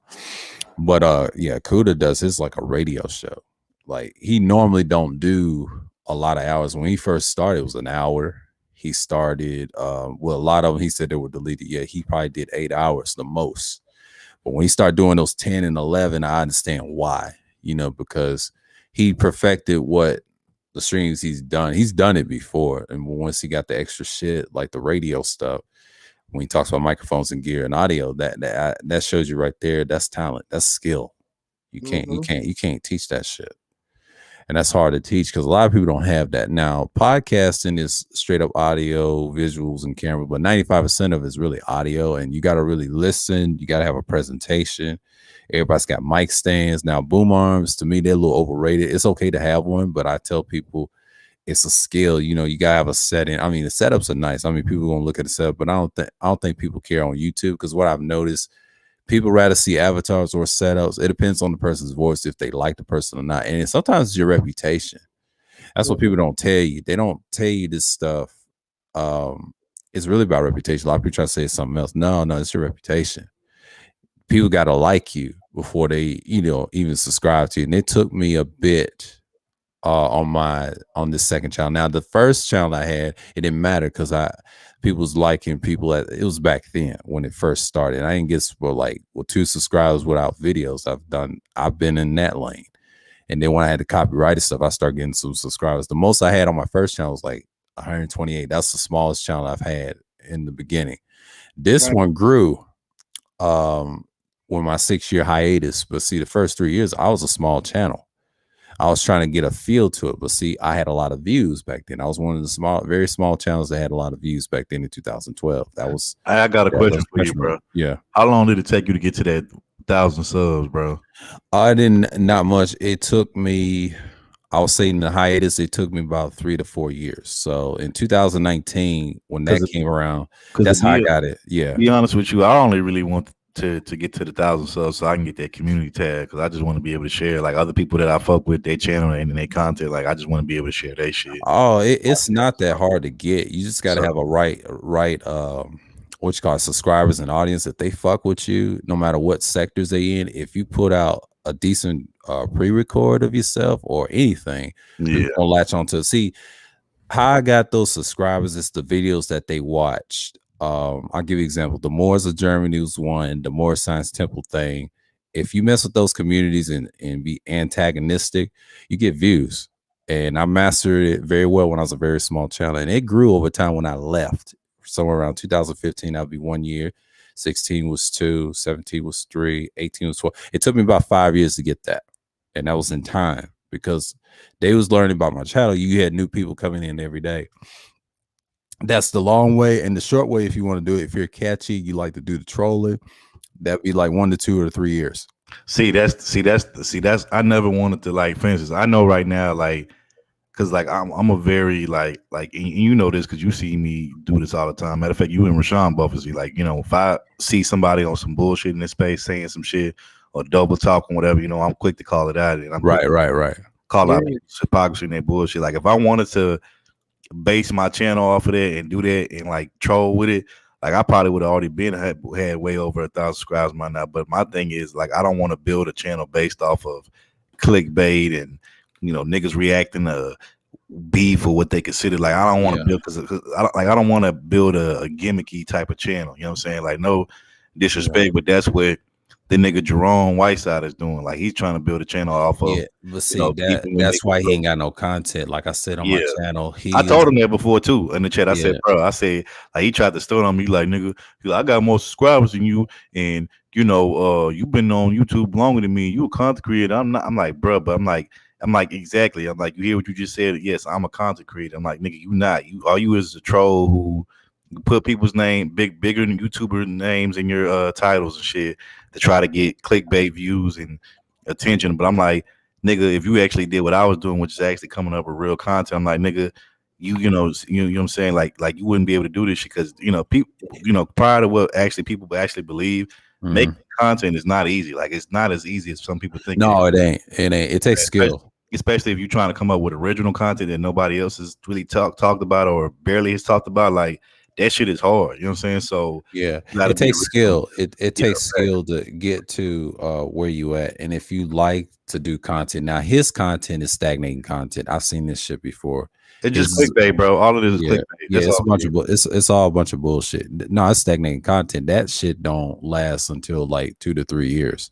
The first year is cool. It ain't nothing but angry man this, angry man that, Kendra this, Kendra that. Yeah. He had a video there about Edwin Anderson, Kevin Samuels, Jessica X. Like, nigga, we see the pattern. All you want to do is bring up bigger YouTubers' names, put them in your titles, dissing them, and that's why you get all the people in your chat or all them views on your videos is because you do clickbait. Niggas like nigga shit. So that's what it is. Yeah.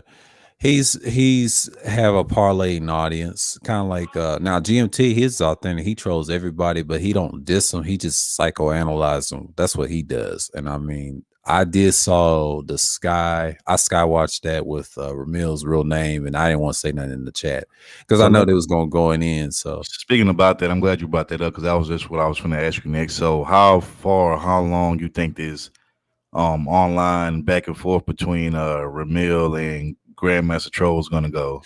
I mean, he's not gonna dead it yet, but he'll get him back. But see, Grandmaster Troll was playing around. I don't think he was serious. I gotta watch I don't have to watch a restream, the replay. Just how GMT has like a little cult following, Ramil has a cult following too. So yeah, Ramil's cult following is based off a combination of a lot of people. The bigger YouTubers fuck with him because he's honest. That's the thing. Now GMT's got a troll audience. Now his subscribers is former Manosphere dudes. Some of them current, like myself. Most of his audience is a bunch of reject niggas. I'm just keeping. Yeah, that's I would say probably a good chunk, 50% that are, but the rest of them is a combination of the anti Manosphere, used to be Manosphere, and then myself. I'm current, in between, bouncing around. But see, what we all have in common, we're trolls. I'm a different type of troll, and I'll tell you this: I soft troll people. I get inside your head and take you out.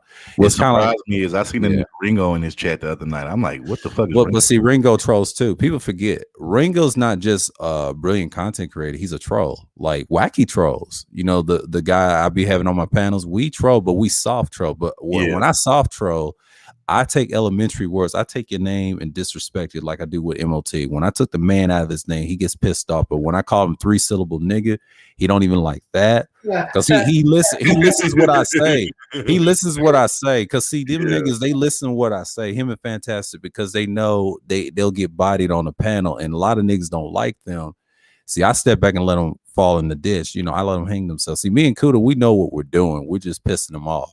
He's you over there with Road Collar again, man. Talking on that. Speaking about him, I don't care for him or this other nigga, but I know you saw recently how 3-syllable nigga just dissed Ed. That weak ass video, and they responded too. I was in that chat. Me and Kudos was in the chat. That was some funny shit. I talked about it yesterday on this panel, and he said, "I got it in my watch. Like I got to see." But I thought all them niggas was supposed to be cool though. I thought they were supposed to be one big happy family though. What happened? I mean, Ed was cool with MOT outside of this, but the thing was, it's that conservative shit. That's the angle that he's trying to push, and they talked about this on the Pro Black over the art, and then that's what SKC comes in. They always go at MOT with that, trying to pick a side nonsense. Or like he's the main one be saying it. They don't want to piss him off. They just want to get him angry enough so we can troll him. And he said, man, I can't stand when y'all troll. He gets mad when SKC starts trolling him. See, what I do is I just pot shot him, because I know I don't take him serious on the politics stuff. He be on the fuck shit. Like if you have a problem with game dudes or anybody that's conservative, whatever, just let it go, man. Like I don't care if he's not really conservative. Why worry about it? I told this to Wacky. This dude is 10 times worse than Fantastic because Fantastic's a crybaby. I always call him Mr. Fittinelli for a reason. That's why I stopped trolling, because they're bothered niggas, man. They be whining about issues that is so irrelevant. Now they try to go over platinums and stuff. See, a lot of people can't stand them over time. They lose subscribers every now and then, and views. He lost some subscribers recently, oh boy. And I saw it on Social Blade. I said, God damn, nigga, you losing, man. And see, sometimes I stop trolling him too because I knew he ain't shit. Because everybody's getting under the skin. See, when I take over the crowd in the chat, and if I'm on the panel, they said, "Man, you wrong for that." See, I get an ear what I say. So they watch the third shift. Most of them trolls watch the third shift and Skywatch. And what they do is report back to him. And that's why I can't stand JX. And she showed her hand on that panel. And thank God for Pepe witnessing that. She can't handle trolls in the chat. That's why she gets rattled all the time. That's why I don't take her serious. I don't. Most of these dudes do, but you shouldn't. You know. Hey, you know what I find? You know what I find? So I mean, I've been said that I thought she was fake as fuck. That's just my personal opinion. Yeah, you know what I'm saying? I already knew that too. But go ahead.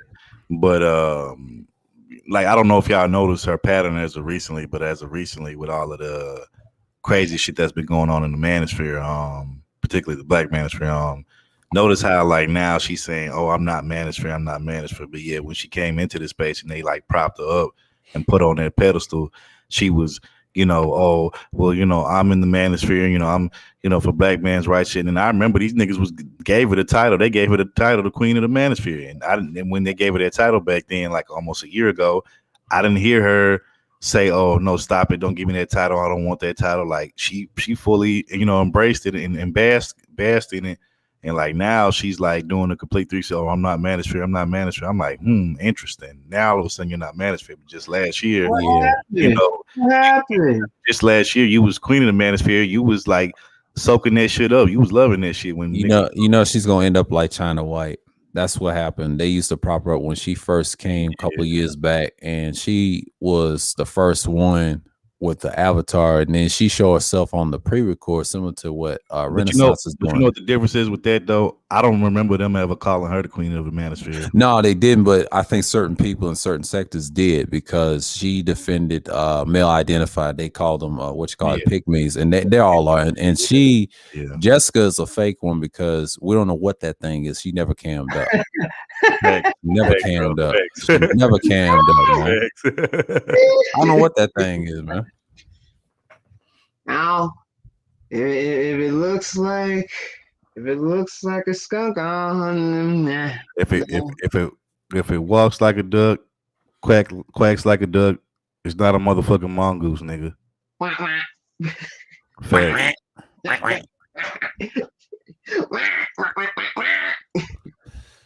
Yeah, man. But see, you know, I pay attention in this space, man. A lot of people just get super emotional, especially in any topic, man. Now, Art is cool because he's got a combination of brothers, no matter what side you're on, even though he fucks with BGS heavy. A lot of people say he fucks with him. No, he fucks with BGS 95% of the time. BGS runs that, and they run that channel. Look, I'll say this.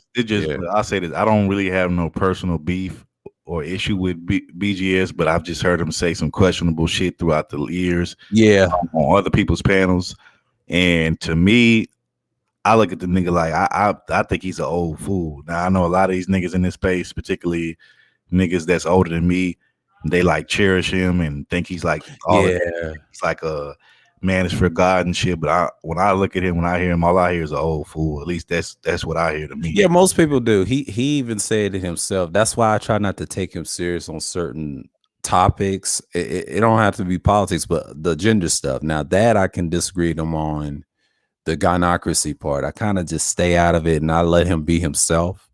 Now he trolls too. Now he try to act like he don't, but he trolls too. You know what I can't stand about him the most, and this isn't just a him problem. This is an old nigga problem in general. Yeah, like, I can't stand when old niggas like him, or just people in general, when they can't admit when they wrong about something. Like he's the same way. But when you catch him, here's the thing: like J Speed, when they went at it on his stream and called J Speed, he got him. Yeah, he got him, and J Speed got. But see, J Speed is around my dad's age. My dad was born in 53.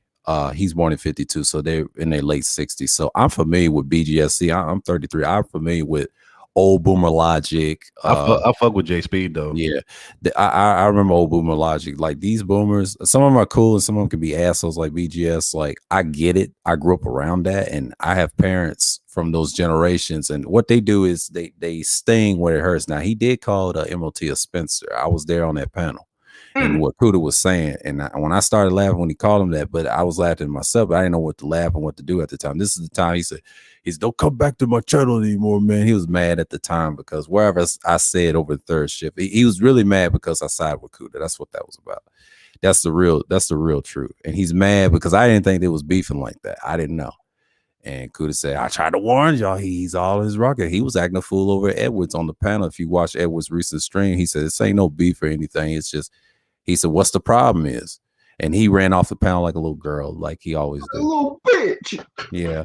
That's why I call him Mr. Diaper Suit, man. But see, War Master's funny. He had that auto-tune baby. If you saw that recent stream, that 10-hour stream that Kuda did, the auto-tune, and he had the baby crying, then he had it blend in. We started dying, man. I gotta see that replay of that stream, man. Man, it's funny.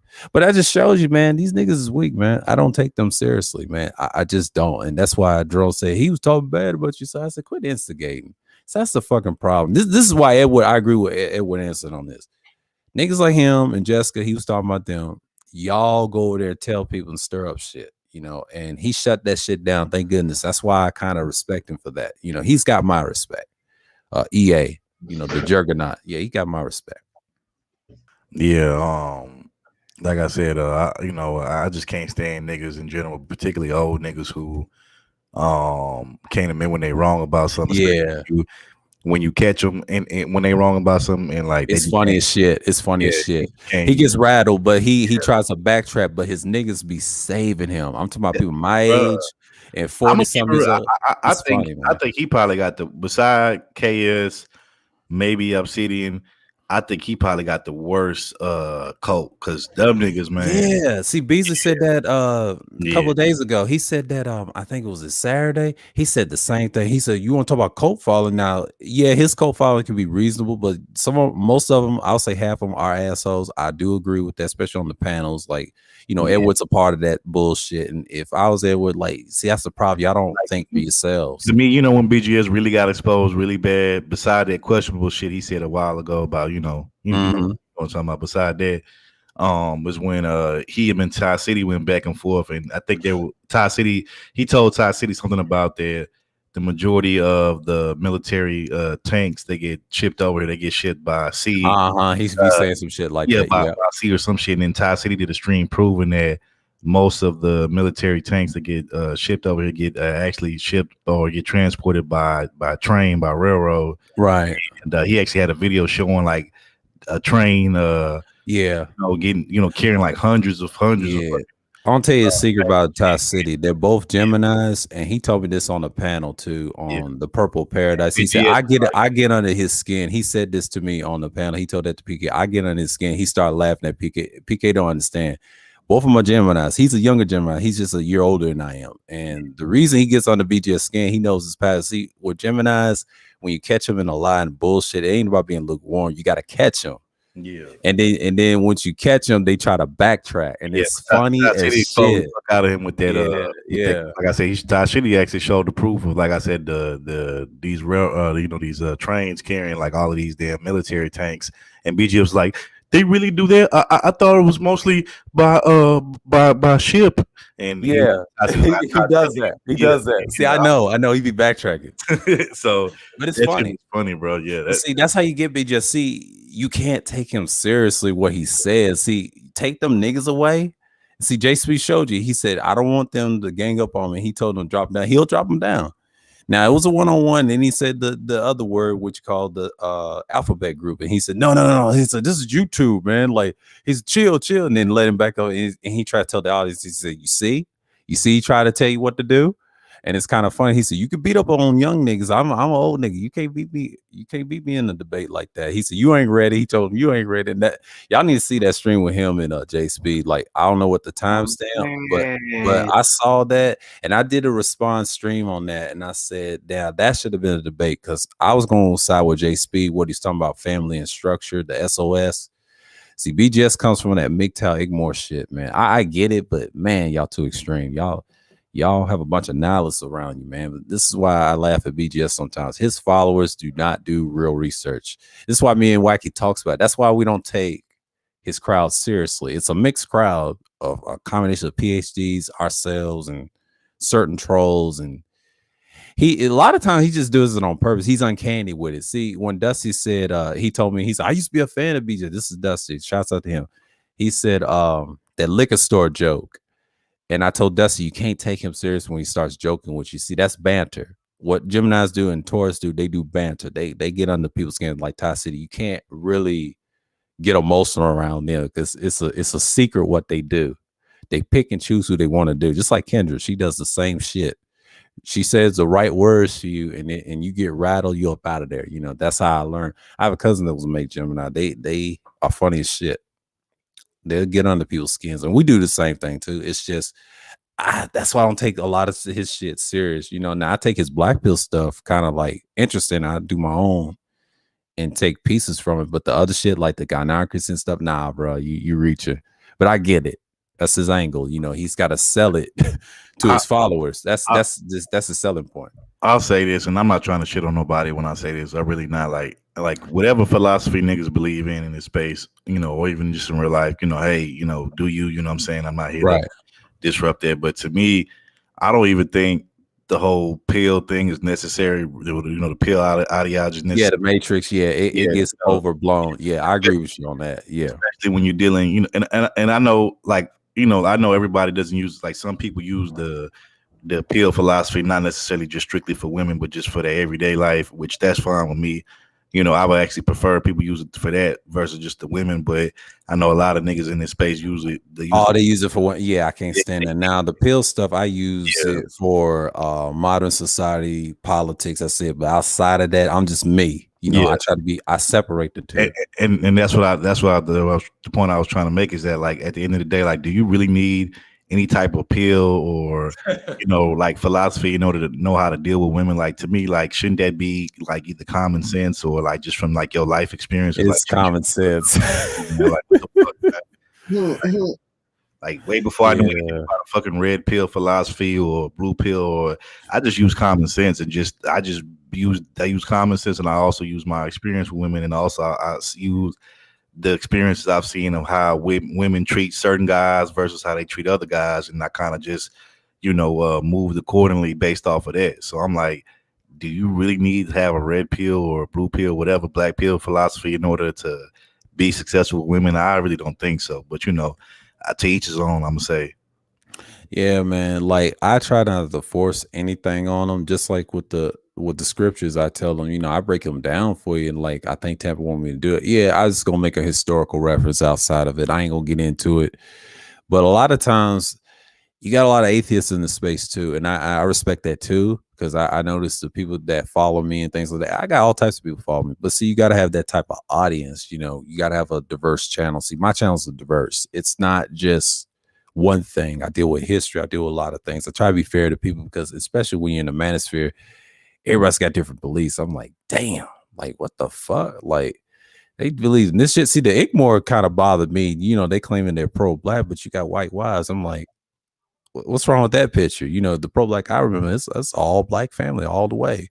But that's their thing. You know, I don't judge them. You know, I mean, they got some good points. Don't get me wrong, but I get it, you know. And shouts out to Ty City. He don't fall for that Igmore shit either. You know, he always questioning that. Yeah, it's questionable. I don't care if you have like a mixed family, you know, God bless you, whatever. Because I had a cousin that has a mixed family, you know, even though his son's mixed, or his two sons, I haven't seen in a while. But all I'm saying is, what I noticed in the space, I'm like, why don't y'all promote that family? But you know how we do, because niggas will promote anything what they want to hear, and then the audience are to blame, and they choose who they listen to. Now, Angerman does have a cult following, but his cult following is kind of easy to get along with, and I hate to say this, they're way more easy to get along with. If you really watch his stream, and I try to tell Justin Andre, they're more reasonable too than BGS. Now, some of BGS's followers are okay. I'm cool with Sir Anthony and a few others, but the rest of them, they just fucking clowns. I'm just gonna keep it 1,000 with y'all. But Angerman's people that I've noticed, they be over at Kuda sometime and Sheep. They're more official and efficient with you. Was you over there this morning at Rogers channel? Yeah, I was. Okay, did you see? Okay, did you see that part where they was all trying to like make Herb feel bad for, you know, like, you know what I'm talking about? I didn't see that part, but I was in the beginning of it. Okay, you know, because I was watching pretty much.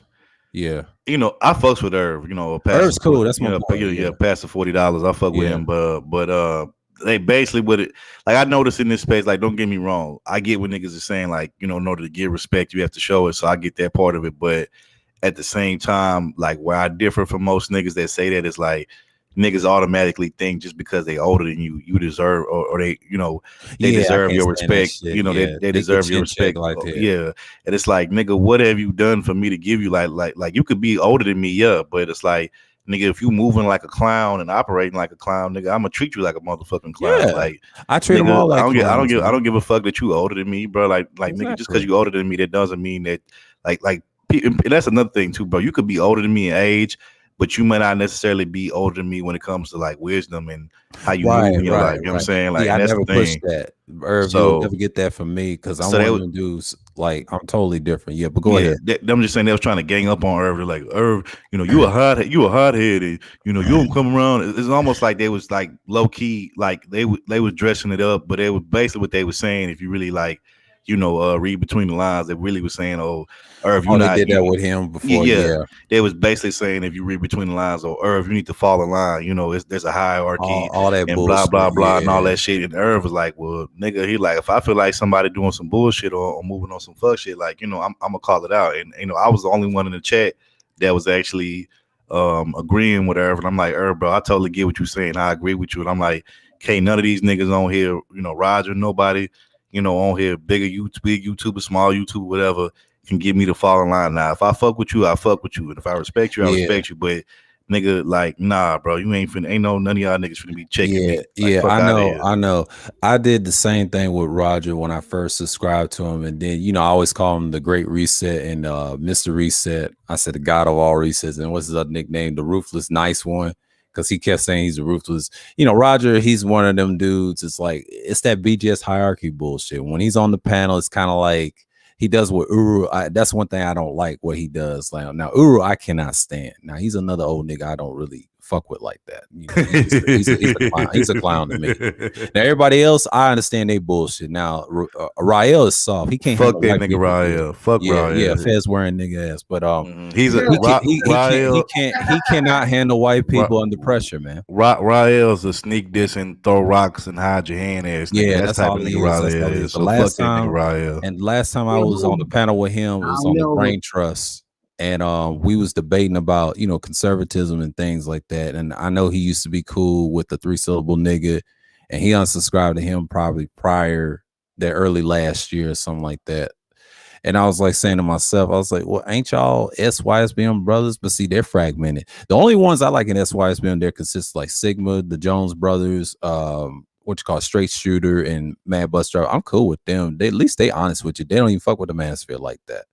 But the other niggas, it's funny. Yeah, Rael got emotional when the white boy, what's his name? Universal Gas. I told this to Wacky. That dude did the same thing what Mazunga did. He was going for the P jokes, the P file jokes, the gay jokes, and try to, you know, they had a string called Women or something. And Roger invited him, but see, dude invited him because he got 30,000 subscribers, right? And see, Roger's just what, 2,000? And his is bigger than his, the white guys, right? He was trying to invite him with some sports talk, whatever, but he tried to change the conversation. Now, the white boy did finesse Rael. Now, he didn't do with Irv. Now, Irv was trying to actually talk to him and debate him, and then Roger had to stop it because he's like, I ain't got a problem with white people, you know, knowing Roger, right? And then I was looking at Rael. I was like, dude, you got emotional. Stop it. I was trying to tell Irv that your boy got emotional. He lost, okay? Anytime a white person got you rattled, that means you lost. You didn't do shit. Now, you know, what you call my boy Zero, One Midas, he didn't have to correct that white boy. That white boy was that white boy had put a foot in his mouth. You know, like he didn't have to do that. I told Wacky he didn't have to do that. Well, actually, I call him -1. That's what I call him. Yeah, -1. Yeah, and then you had he had to put his foot in the mouth on that day because I saw that weak shit. Like you didn't have to correct that white boy. That white boy was just being who he is. You know, he didn't care about being right or wrong. You know what I'm saying? He got them niggas rattled. He actually did his job, you know, and just saying with Roger Report with Universe, what's his name? Galaxy, that other white boy. That's oh shit. See, Rael got emotional, start screaming and yelling. He said, he tried to conflate. I'm like, dude, you lost Fez wearing, nigga. You ain't built for this. I could tell who has never talked to white people and debated them. I know who's fake on these spaces in black sections because they never challenged them. I'm the only person in real life have had and fought them because I'm from the South and I'm from the Mid-South, by the way, in Tennessee, and I fought these type of people before. They're nothing to me. Even the ones elite, you know, I've been in the trenches with them. These niggas ain't got stories like I got. That's why I don't share them. I say, you niggas ain't seen the half. That's why I disagree with Kuda sometimes on that part. I say, nah, them white boys is just like MOT and all them niggas, man. I'm sorry. It's an equal balance. The ones that got power over this YouTube shit that has like PewDiePie numbers, they the ones they can't debate them. They ain't going to. They got trolls. They got niggas too. And they troll following too. A lot of people don't know that. They got nigga followers too. Yeah.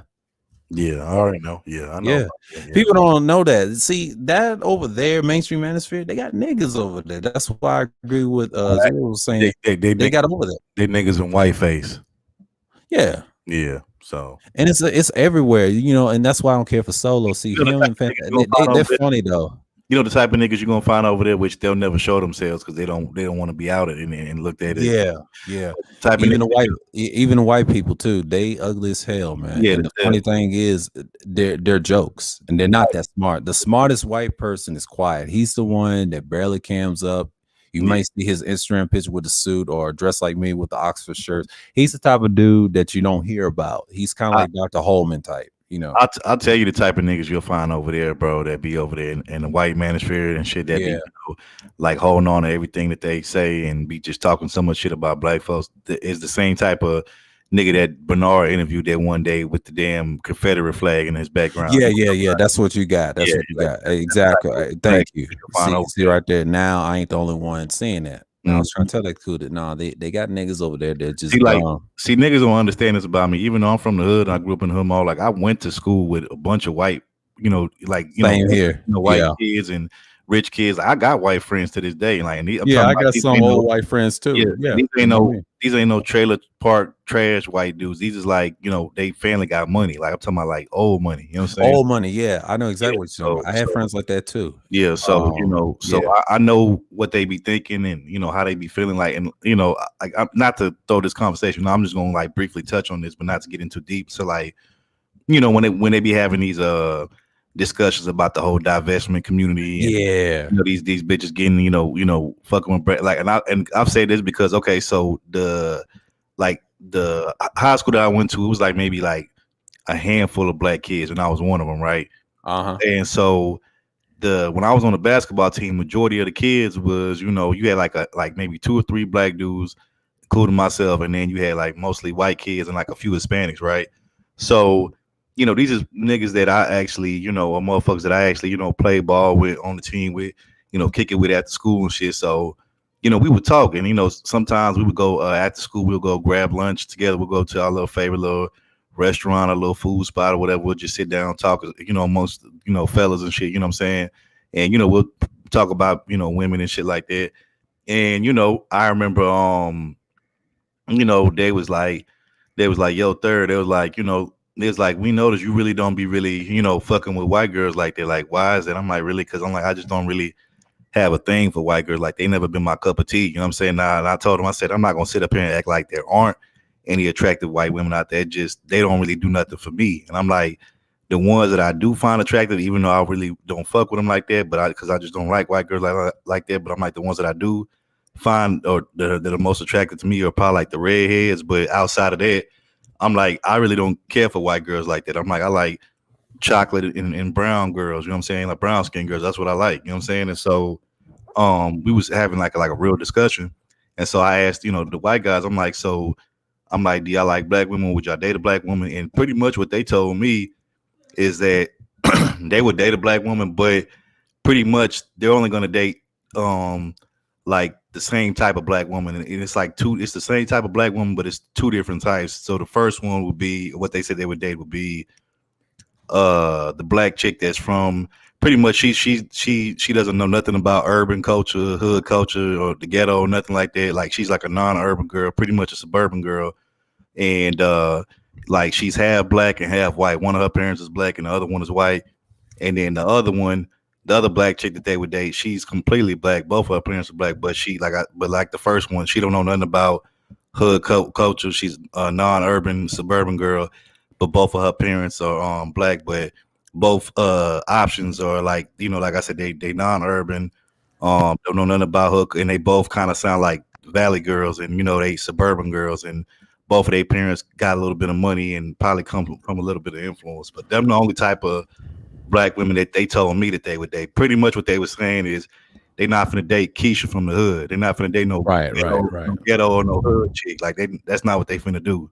You know what I'm saying? Yeah. But like these black women on here tell it, they make it seem like Keisha from the hood got a shot with Chad or Brad. Oh hell no. Who his family, he got a trust fund and a will, and his family got old money, and I'm like, no, bitch, like no, that's not the type of black women that they date. Like I talked to them, they told me the type that they would date, like, and the ones that they want. So and pretty much they said no hood chicks, no ghetto girls, no Keisha. Yeah. Only time they mess with ghetto ones, they use them for the tricking aspect. Now the trick white man that has money and grew up in the suburbs, and the ones that's in trailer parks, they'll hit them. That's the only ones they get. Easy pussy. I mean, let's just keep it. Yeah, that's it.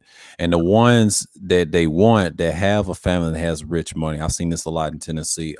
Those white people, they get them, they date them and have kids by them. I did see that, especially in the church. And I was like, wow. Yeah, I did not know that. But see, that's kind of where I'm from, because in other places you don't see it, but the trashy ones, it's automatic, man. They just use them for sex, like these dudes here. And people don't understand tricking is big in they little thing. They support that shit. That's why you don't have a lot of pimps and players. The only white pimps you would see is if he used to live before the trailer park, he had a house and everything. And in that modern day pimp, say in the streets right now with the black pimps, like a Michael Moore type, because he had like a little coat with Tariq Nasheed. That's why I don't care for Tariq Nasheed. He used to be a former pimp, and him and Michael Moore. Yeah. That's all he is. And that museum, like they said, what's the point? Yeah, he been saying that shit for years, and a lot of people don't like to buy his stuff, and they try to bootleg, and then he flags and stuff. That shit I remember years ago. That's why I couldn't fuck with him. Him and Tommy. I put them in the same box. Two coons in the pot, man. Just crazy, man. But I can't take those dudes seriously. So would you guys say what I just said is true, that pretty much that at least the successful white guys, not the trailer park trash, but the successful white guys. It's true what you're saying, but the elite successful white guys will they don't want no hood bitch. No, they don't want them as a relationship, but they'll fuck off on them and try to finesse them like a player. Yeah, and then the ones that's other rich, there's another type of them that tricks too. They do trick off these hood rats, no matter what color, brown or black or whatever, and overseas. And this is why these dudes want to be like them. You know what I mean? And it's funny. First of all, like if one of these black women that's trying to get like the high, I hate to use that word high value, but conversation, but for the high value Brads and Chads, like first of all, you can't even have that hood chick or hood girl, just hood person vernacular or vocabulary, or even that's so true. Even sound like a hood chick. Like you gotta sound like I said, you pretty much gotta sound like one of them valley girls. Like that's the only way they're gonna fuck with you. You gotta have that dainty, feminine style for it. You can't be talking hard like a nigga and all that. Like they all of that shit. They like, bitch, please. And like you said, they'll just use them for sex or some shit like that. But other than that's it. Yeah, you know, they're not gonna take you seriously. Like they're not gonna take you to meet their family and have kids with you. Like, nah, bro. Like, and like I said, this isn't just me talking shit. This is what I've heard from my white friends who told me. Yeah, that's what they told me too. It goes from the older ones. Yeah, I talked to the ones that when I used to work, they told me the truth, how they used to buy prostitutes and like that. Even the guys that's brown or whatever color, other races, but they straightforward with it. And I'll never forget when I used to work in a corporation, in a organization, I understood how people think. I know who was a hoe and who was the players, and then former pimps. Now my uncle he was Morena. Look, that's a dead end. I've tried telling those black women this. Matter of fact, I've actually been on panels with black women telling them this and telling them this is, like I said, this is what I've heard out of my white friends' mouth. You know, I got white friends. I got these ain't no trailer park trash white guys. These is motherfuckers who got old school. Like I got white friends who their parents is in the oil industry. Their parents is doctors, lawyers, judges, all that, dentists, you know, shit like that. You know, I'm talking about like high 6 figures, high 7 figures, and shit like that. Old money passed down from generation to generation. So I'm like, I got it, you know, straight from the horse's mouth.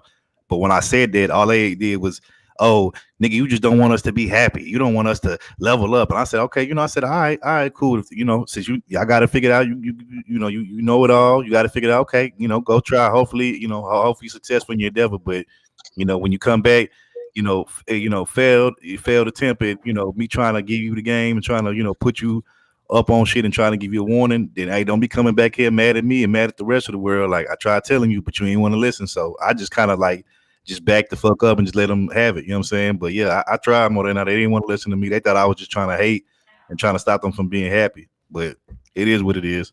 Yeah.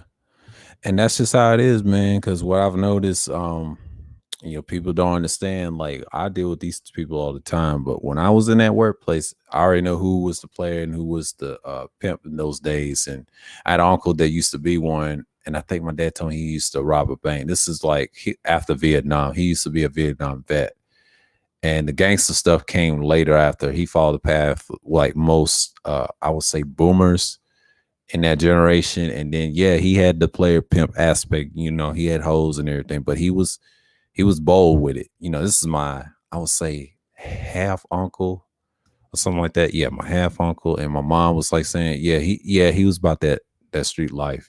See, I have a lot of cousins like that, but it's normal though. That's the main reason why I never really seriously dated no white chick, because I know me. I know, like I said, I'm not a street nigga, but I am a hood nigga though, and I was raised by a bunch of street niggas, including my dad's one of them and my uncles and shit, then even like most of my best friends who I'm still cool with to this day, a lot of them are street niggas, you know what I'm saying? So like, I know me, I'm not finna go around, like, let's say I date a white chick and then she take me to go meet her white mother, her white father. Like, I'm not finna go around there.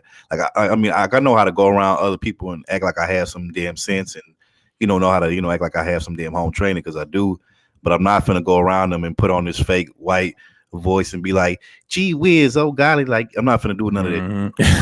I'm not finna, like, nah, bro. I'm gonna be me. I'm gonna use the same voice I always use, with the same baritone, the bass, the deepness, right? And if I slip up and I say like a slang or two or whatever, and they look at me funny, hey, oh well, it is what it is. It's just what it's gonna be, But I'm not finna try to put on this front to impress her white daddy or her white mama. And like, no, I'm not finna do that. So that's why I never really fuck with no white chicks like that, because I'm like, bitch, I'm too hood for your ass. And then if you bring me around your damn white daddy or mama, they gonna be looking at me like I'm crazy and looking at you like you stupid for even being with me. So like, nah, I'm good on that. Yeah. So yeah, man. Yeah, that's how my uncle was. But it's like my mom's oldest brother. But but that was his background. My dad said he robbed the bank one time. I said, yeah, he was really about that. But he's older now, so he ain't the same like he used to be. The last time I saw him was around last Thanksgiving. I'll say like 2014 or something like that. That was years ago. And I always had family members like that. But that street life is their life, man. That's just how it was. Not like these dudes tell it on here now. These dudes are reformed.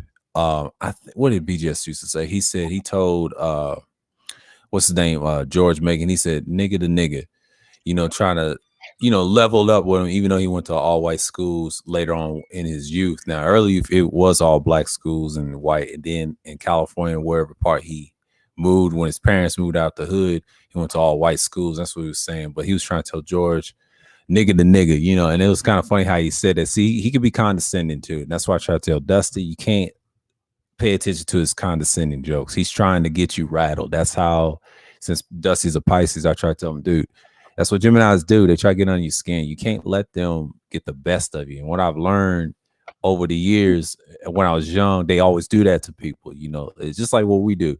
You cannot get emotional, because if you do, we're gonna poke at you for the time being. It's bad enough they got the personality thing, but now it's like it's the banter. That's what people don't understand. Like, you can't play with dudes like that. Like, them dudes ain't playing with you. Like, that's how, see, BGS do get riled. You just got to catch him. It's like what Kuda said. You got to catch them motherfuckers like that. See, I know his game. That's why I don't debate him on anything intellectual like that, because he claimed he's got PhDs on his side. See, the trick is don't participate. Just let him drown. That's how you beat him. You don't get emotional. You say, no, I got you, nigga. It's like, I got you moment. And that's one of those moments. They do the same thing too. He's like, I got you, nigga. I'm like, no, you didn't. No, you didn't. You're trying to get me rattled. Yeah. That's the biggest thing niggas want to do to you. They want to play gotcha with you. But see, I don't play gotcha with niggas. All I do is just, expose niggas for they double talking, and then what I do is shit that niggas say on these panels that they think niggas ain't listening to, or the little bullshit that they say about themselves. I just, I just put it right back in their face and show them like, nigga, this is what you said. Like when I be fucking with -1, I be telling him, how you be talking shit about game niggas and pookie niggas, but yet, I'm talking about, your fucking daughter brought a game nigga home and a pookie nigga to meet you, and you was mad about that, and you talked about it. I just kind of like just threw it back in your face. And I'm not the type of person to throw shit in nobody's face, but I'm just get tired of these, double talking, holier than thou type of niggas, and acting like try to call everybody else on their bullshit, but then when you try to slide your bullshit past us, like nigga don't notice it, like nah nigga, I caught all of this shit. You know what I'm saying? I'm gonna remind you of that shit whether you like it or not. Since you want to try to downplay and clown everybody else for their bullshit, nigga, I'm gonna clown you for yours. You know what I'm saying? So that's how I feel about it. You know what I'm saying? But that's just me. You know what I'm saying? And that's true. Yeah, and I'm the same way too. I don't play that gotcha game either, but they do it to try to get the best of you. And I try to tell Dusty, don't fall for that. That's a game. They're trying to test your head. That's the whole purpose of them with the niggas surrounding. Before that, and he said the same thing too on Kuda's panel, and he said that he tried to tell Kuda, look, before we met BGS, he didn't have those guys on panels like that. We just got up there, talked to him on panels, but once he had that big following from the MGTOW that he fucked with, and then people got on his panels and surrounded him, you can't get a word in, and especially he's inaccessible. I try to tell Kuda, your boy, like my boy said about Zero, I died when he said that. And it's so true, because you can't get a word in. Like you can't even talk to him one-on-one. No, you can't, because he's inaccessible. Like he'd be panel hopping too. But your boy, it's just like they don't want you to debate him or touch him. That's why JSP did what he did. I appreciate him for it, because that lets me know you can challenge BGS anytime. See, I already knew back then. I knew last year. I knew this year. He's easy to get at, if you're on the panel. I've been on panels with a nigga like him and niggas like him who try to try to run shit past you real fast and hope you don't catch on to it. You have to be able to catch on to his bullshit, and then you have that's why I try to tell Dusty, you got to learn. I've been on panels with him like I think 14 to what you gotta do is you gotta catch niggas in they bullshit when they first do it or say it, and then you gotta throw it back in their face, but just kind of like put a mirror up to him and show him. Yeah, that's what I do. That's what I do with him. I try to be careful, because certain niggas that he got on the panel, I do it to them too, and I shut them up. The trick is you want to shut them up first.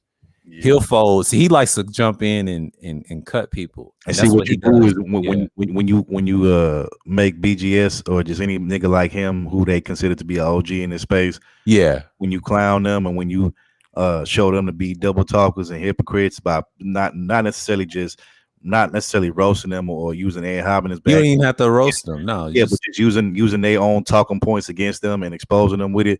Like what you do is you kind of doing a twofold. You cutting off the head, and then all the other little niggas behind him, his little groupie in his fan club, then they gonna run off like little bitches and shit. You know what I'm saying? Yeah, they do. They fold. They get quiet. Now, what you do is you do the same thing like Third said, y'all. What you do is you stay calm, and then you go for the kill, and he'll stop. See, what he does when you really get at him, that's when he starts getting off panels and shit. And I've noticed that too. Anybody can get at BGS. You just got to stay calm, man. The way Ty City came at him and exposed him, and that's normal to him, man. Yeah. That was like the perfect way. That's how you get at BGS. You gotta. Ty City gets inside his head and get him frustrated, and then when he gets amped up, see, Ty City know what to do. I don't have to do that. I can do that to BGS. He know not to mess with me because I got the knowledge. Because the thing about it is if you like let's say you trying to expose a nigga like him, right, or just him, a nigga like him, right, and you everything that you're saying is facts, and you got you got all the talking points and the facts to back you up, right. The thing is, like you said, and you said the key thing, sir. You said you got to stay calm and cool, because if you get all roused up and emotional and your feelings are too hype and rowdy, then they'll be like, see, this nigga emotional, you emotional. See, we get into you like a female. You acting like a female. You acting like a bitch. All the rational emotional. But if you be real calm and cool and smooth with it, and just just they'll leave you alone. They'll leave you alone. Straight off, pick off all of his bullshit. You just call out all of the pick out all the flaws in his logic. Then that's when they can't really come at you from no angle, because it's like you can't argue with the truth, especially when you got a calm, cool demeanor and you ain't letting the shit get under your skin. Like you can't go against it. You can't debate that or you can't detest that. You know what I'm saying? So it's like what can you do? It's like you at that point, all you can do is just shut the fuck up and be quiet and just swallow that L and just there's plenty of ways to get at those guys and his surrounders. And what you do is you stay calm in front of them and they will stop talking. You know what I'm saying? They will stop talking. It's just, I have no problems with them, but I get it. It's the fandom, but dude, y'all need to calm down. But they get exposed by everybody else. That's why I don't get mad. Like when people say shit, like, you want to hear something funny, bro? Listen to this bullshit. So I don't know if you remember this, but maybe like some weeks ago, right? I was in the chat, and I was over at Platinum's channel, and I was in the chat. I was in the chat, whatever, and I think Zero hopped up on his panel, or -1 hopped up on his panel, and this is the first time I seen -1 hop up on his panel like forever. You know what I'm saying? Yeah. He always used to be talking shit about Platinum and game niggas, all this, but all of a sudden I guess he would hop on his panel. And he tried to use the excuse, he Platinum be coming over to my channel and hopping on my, so I'm just returning the love. But I'm like, yeah, nigga. I'm like, but when the last time you really been over here though, like over here on this nigga panel, and even in the chat, I'm like, nigga, it's been a minute, because you be attacking this nigga and niggas who associate with him. So I'm like, let's cut the bullshit, let's stop the capping. But I digress from there. But moving on. He was like, I ain't got no problem with you playing which is lies, because I've heard plenty of streams in the past where where he was talking shit about Platinum. You know what I'm saying? And ism. I get it. Yeah, exactly. But whatever. These niggas want to lie and save face, whatever. And so he was like, but he was like, he said, there's only one nigga in this space who I got a problem with, which he was referring to me. About, he's my stalker. Everywhere I go, he stalks me. I'm like, and I'm thinking to myself, I'm like, nigga, how am I stalking you when I don't watch your shit? Ever since I found out. Yeah, they all stalk you. No, but hold on. Ever since I found out that he was a snake and he was talking shit behind my back, but when I was on panels with this nigga like last year or the year before that, it was bro this, bro that.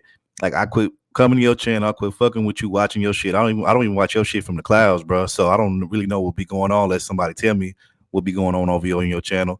Right. But he claimed I'm stalking him, but I'm like, nigga, how am I stalking you when nigga I've been over here at Platinum's? Nigga, I'm on the Platinum's day ones. Like, what did you say? I'm like, nigga, you quit coming over here for like damn near like a year and a half, and nigga, you just coming back over here just as of recently, when nigga I've been over here all this time from day one up until now. But I'm stalking you, nigga. I'm following you, nigga. You following me, nigga. I'll be over here. I'll be chilling in the chat and shit like that. So I'm like, nigga, how am I following you, nigga? You sound retarded as fuck. Like, talking about I'm following you, nigga. Please, you wish I was following you. Yeah, that's the same with Fitnelli and 3 Syllable and those other guys. They be stalking my channel. Like I don't give them the attention. See, when you don't respond to them niggas, man, it is funny as shit. Only time I hear about them is from the trolls and they chat and Ramil's chat, and I get ear on everything, even on Big J's chat. And this is guy named, what's his name? Exposer. What's his name? Exposer, something like that. And he told me, he said, man, you get under their skin. I said, nah, it's just a certain way I talk to them, because I used to be on panels with them. Multiple times, and I try to tell people they're weak when they go against other guys that's better than them. I'm just sorry. I mean, I see it. And Kuda was trying to tell people for a whole last year, but see, I didn't know nothing about Kuda's side, but I was like, man, he's got some cool dudes. But see, at the time, I said, man, I wish I was over them third shifts, but I don't regret it, because I understand I had to learn about these newer spaces, because he was diverse with his content, but he cared about audio and stuff like that and talk about different things. Besides that, he said, look, we're going to talk about this here, right here. You're going to learn this. And this is how you run your own podcast, your own little shit. Just get to it. And then the reason I got the microphone, I just want to start from scratch and then just work my way up. And, like he has some cool people on the panel, what I've noticed. And then when I start coming around more, now this is the replacement of the Brain Trust. See, the Brain Trust didn't talk about no tech. They just explained it to you. See, Complex has a family. he ain't got time to do streams all the time. I think Wacky told me this and that. So 6 hour question. live stream. He What's just ain't got gonna time. happen with Mike V in Complex now that because remember Gabe A showed somebody bought the he talked about and Mike V told me in a stream, he said Gabe was petty for that. He showed his hand. Ain't nothing wrong with the Black Brain Trust. I mean, they got money. They'll beat that. I mean, that woman, they can't take their content off the internet. And the woman probably knows and probably won't challenge it because. But here's the thing, though. Yeah, I disagree because if she bought the rights to that name and trademark to that name, she could say, they might have came up with it first, but I bought the name and the rights. And the trademark to that name, so she can use it to whatever she wants to her advantage. You know what I'm saying? Especially she can, but it's trademark that shit first. Yeah, she got but that's a tall task. And I think when I was talking to Mike V about it, he said, "Nah, like long as we have the videos, it's just they can count it with lawyers. Like she ain't gonna be able to win that. It's like." They both have to separate. One is she's got to call her business something else. Theirs is online, but 9 to 10, like I would say Complex, he's doing his own thing with his daughter, sending her to school. He's got his business outside of YouTube. So that's another reason why the Brain Trust is not fully. And I made that comment, that 6 hour live stream, and Wacky kind of disagreed. Now it seems dead to me. I still stand on it because I don't see him progressing. People gonna look at 3.0 as Stream Team, like O'Shea, he explained to me. And yeah, I've heard the arguments, but the thing is, you can't control niggas what they say. And Judgezilla told Complex, and he blew a gasket on this on Old Boys panel that you can't stand. He said, Judgezilla said this. He said, Complex, they don't care. Quit talking about me. We kept saying the same thing to him. Like, dude, they don't care about the Brain Trust. I know y'all came up with the .0s, but no one cares. I mean, even BJS don't care at this point. That's why they're laughing at the Brain Trust right now. That's why they don't really take them seriously. If you ever hear on our New Styles pencil, could I say this? And I'm being honest when I say this. I don't have an issue with Mike V, nor do I have an issue with me neither. They've never came at me disrespectfully in any kind of way. But I will say this: all of them shots that they was throwing towards the game niggas in the game sphere, like this is kind of like karma for. This is kind of like their own version. Of what they going. I wouldn't say that. It's the guy they hang with 3 syllable did that. But here's the thing, but they was partaking in on the situation. Yeah, they were. But see, they were fans. But you gotta understand, they were fans. They was throwing shots, but they was goaded into by him. Because anytime you have a. But see, I disagree because my thing is at the end of the day, you can be guilty by association, hanging with people. But at the end of the day, like all individuals in here. So like, for instance, like let's say you did somebody, sir, like me and you cool. Like let's say you did somebody that I'm just like not necessarily don't have no issue with. You diss them and I'm hanging around you, but just because you dissing them, I'm hanging around you, that doesn't necessarily mean I'm gonna diss them too. Like at the end of the day, I'm my own person. I'm not gonna diss a nigga. Yeah, but Mike V, on the other hand, just because you diss them, you know what I'm saying. But these, like I said, like and I hate to go here, but I'm gonna go here. A lot of these niggas in this space, they claim that they leaders and they masculine men and they productive men. All I really see is they a bunch of following ass niggas. A lot of times they don't have problems with these niggas, but because they favorite YouTuber or a person that they associate with on here, they want to, I got issue with this nigga too. He said fuck him. He said fuck Kuda, well fuck Kuda too. But I'm like, Complex Design, bro. Like, ain't you that same nigga that used to always be on Kuda's panels all hours of the night? Yeah, like, he sneaks up. Now here you go. I'm glad you said that. All of a sudden that MOT got problems with him. And Game Changers got issues with him. Now all of a sudden it's fuck Kuda. Oh, okay. So this how you see that's Complex right there. Now Mike V wasn't in that. He told me in the chat. What's going on? Salute to the he said I wasn't in that. He said that's why you got to be solo. Now Mike and Wacky, they kind of stayed out of it, and I'll tell you why, because they don't like the fuck shit deep down. Mike is sending little shots too, bro. I mean, he threw little shots. I fucks with Mike, but he be every now and then I be seeing him sending little shots towards the game. But he throws shots at I would say, I hate to say this ism, I understand there's difference of viewpoints and Platinum, because see, remember Platinum went over to Brain Trust talking about that sapiosexual shit, and I was over there on the panel. A lot of people don't remember. There was like a full panel, and then Complex wanted him on the panel. Now Complex wanted that smoke. That's his fault. He's responsible for letting Mike V get involved with that MOT shit. So Mike realized that I was a good dude over there. When I left, that fucked they shit up. You know why? Because I was one of them dudes that I was real with them. And and Complex knew this too, because this is why I don't have an issue with Mike, because Mike is thorough. It's just Complex is the one be goating niggas like that, him and MOT, and they're both Leos too, and it's a shame, and that's why I laugh at them. They take shit to heart. They so fucking coy as hell, like who said, and they a bunch of crybabies, man. And they just cry, man. Wait, hold on. Wait, what you saying? Like, yeah, we brought up your name, but we wasn't saying nothing disrespectful. We just, we were just basically bringing up different people that, represent the quote unquote gamosphere, whatever, or people that they claim. Because we never really even came up with the term the gamosphere. It was dumb niggas on the other side. Yeah. They labeled us. There ain't no shotism. It's just I'm explaining like the brain trust dudes, and they had a problem with you and Platt, and I've noticed that. But see, at the time I didn't see that.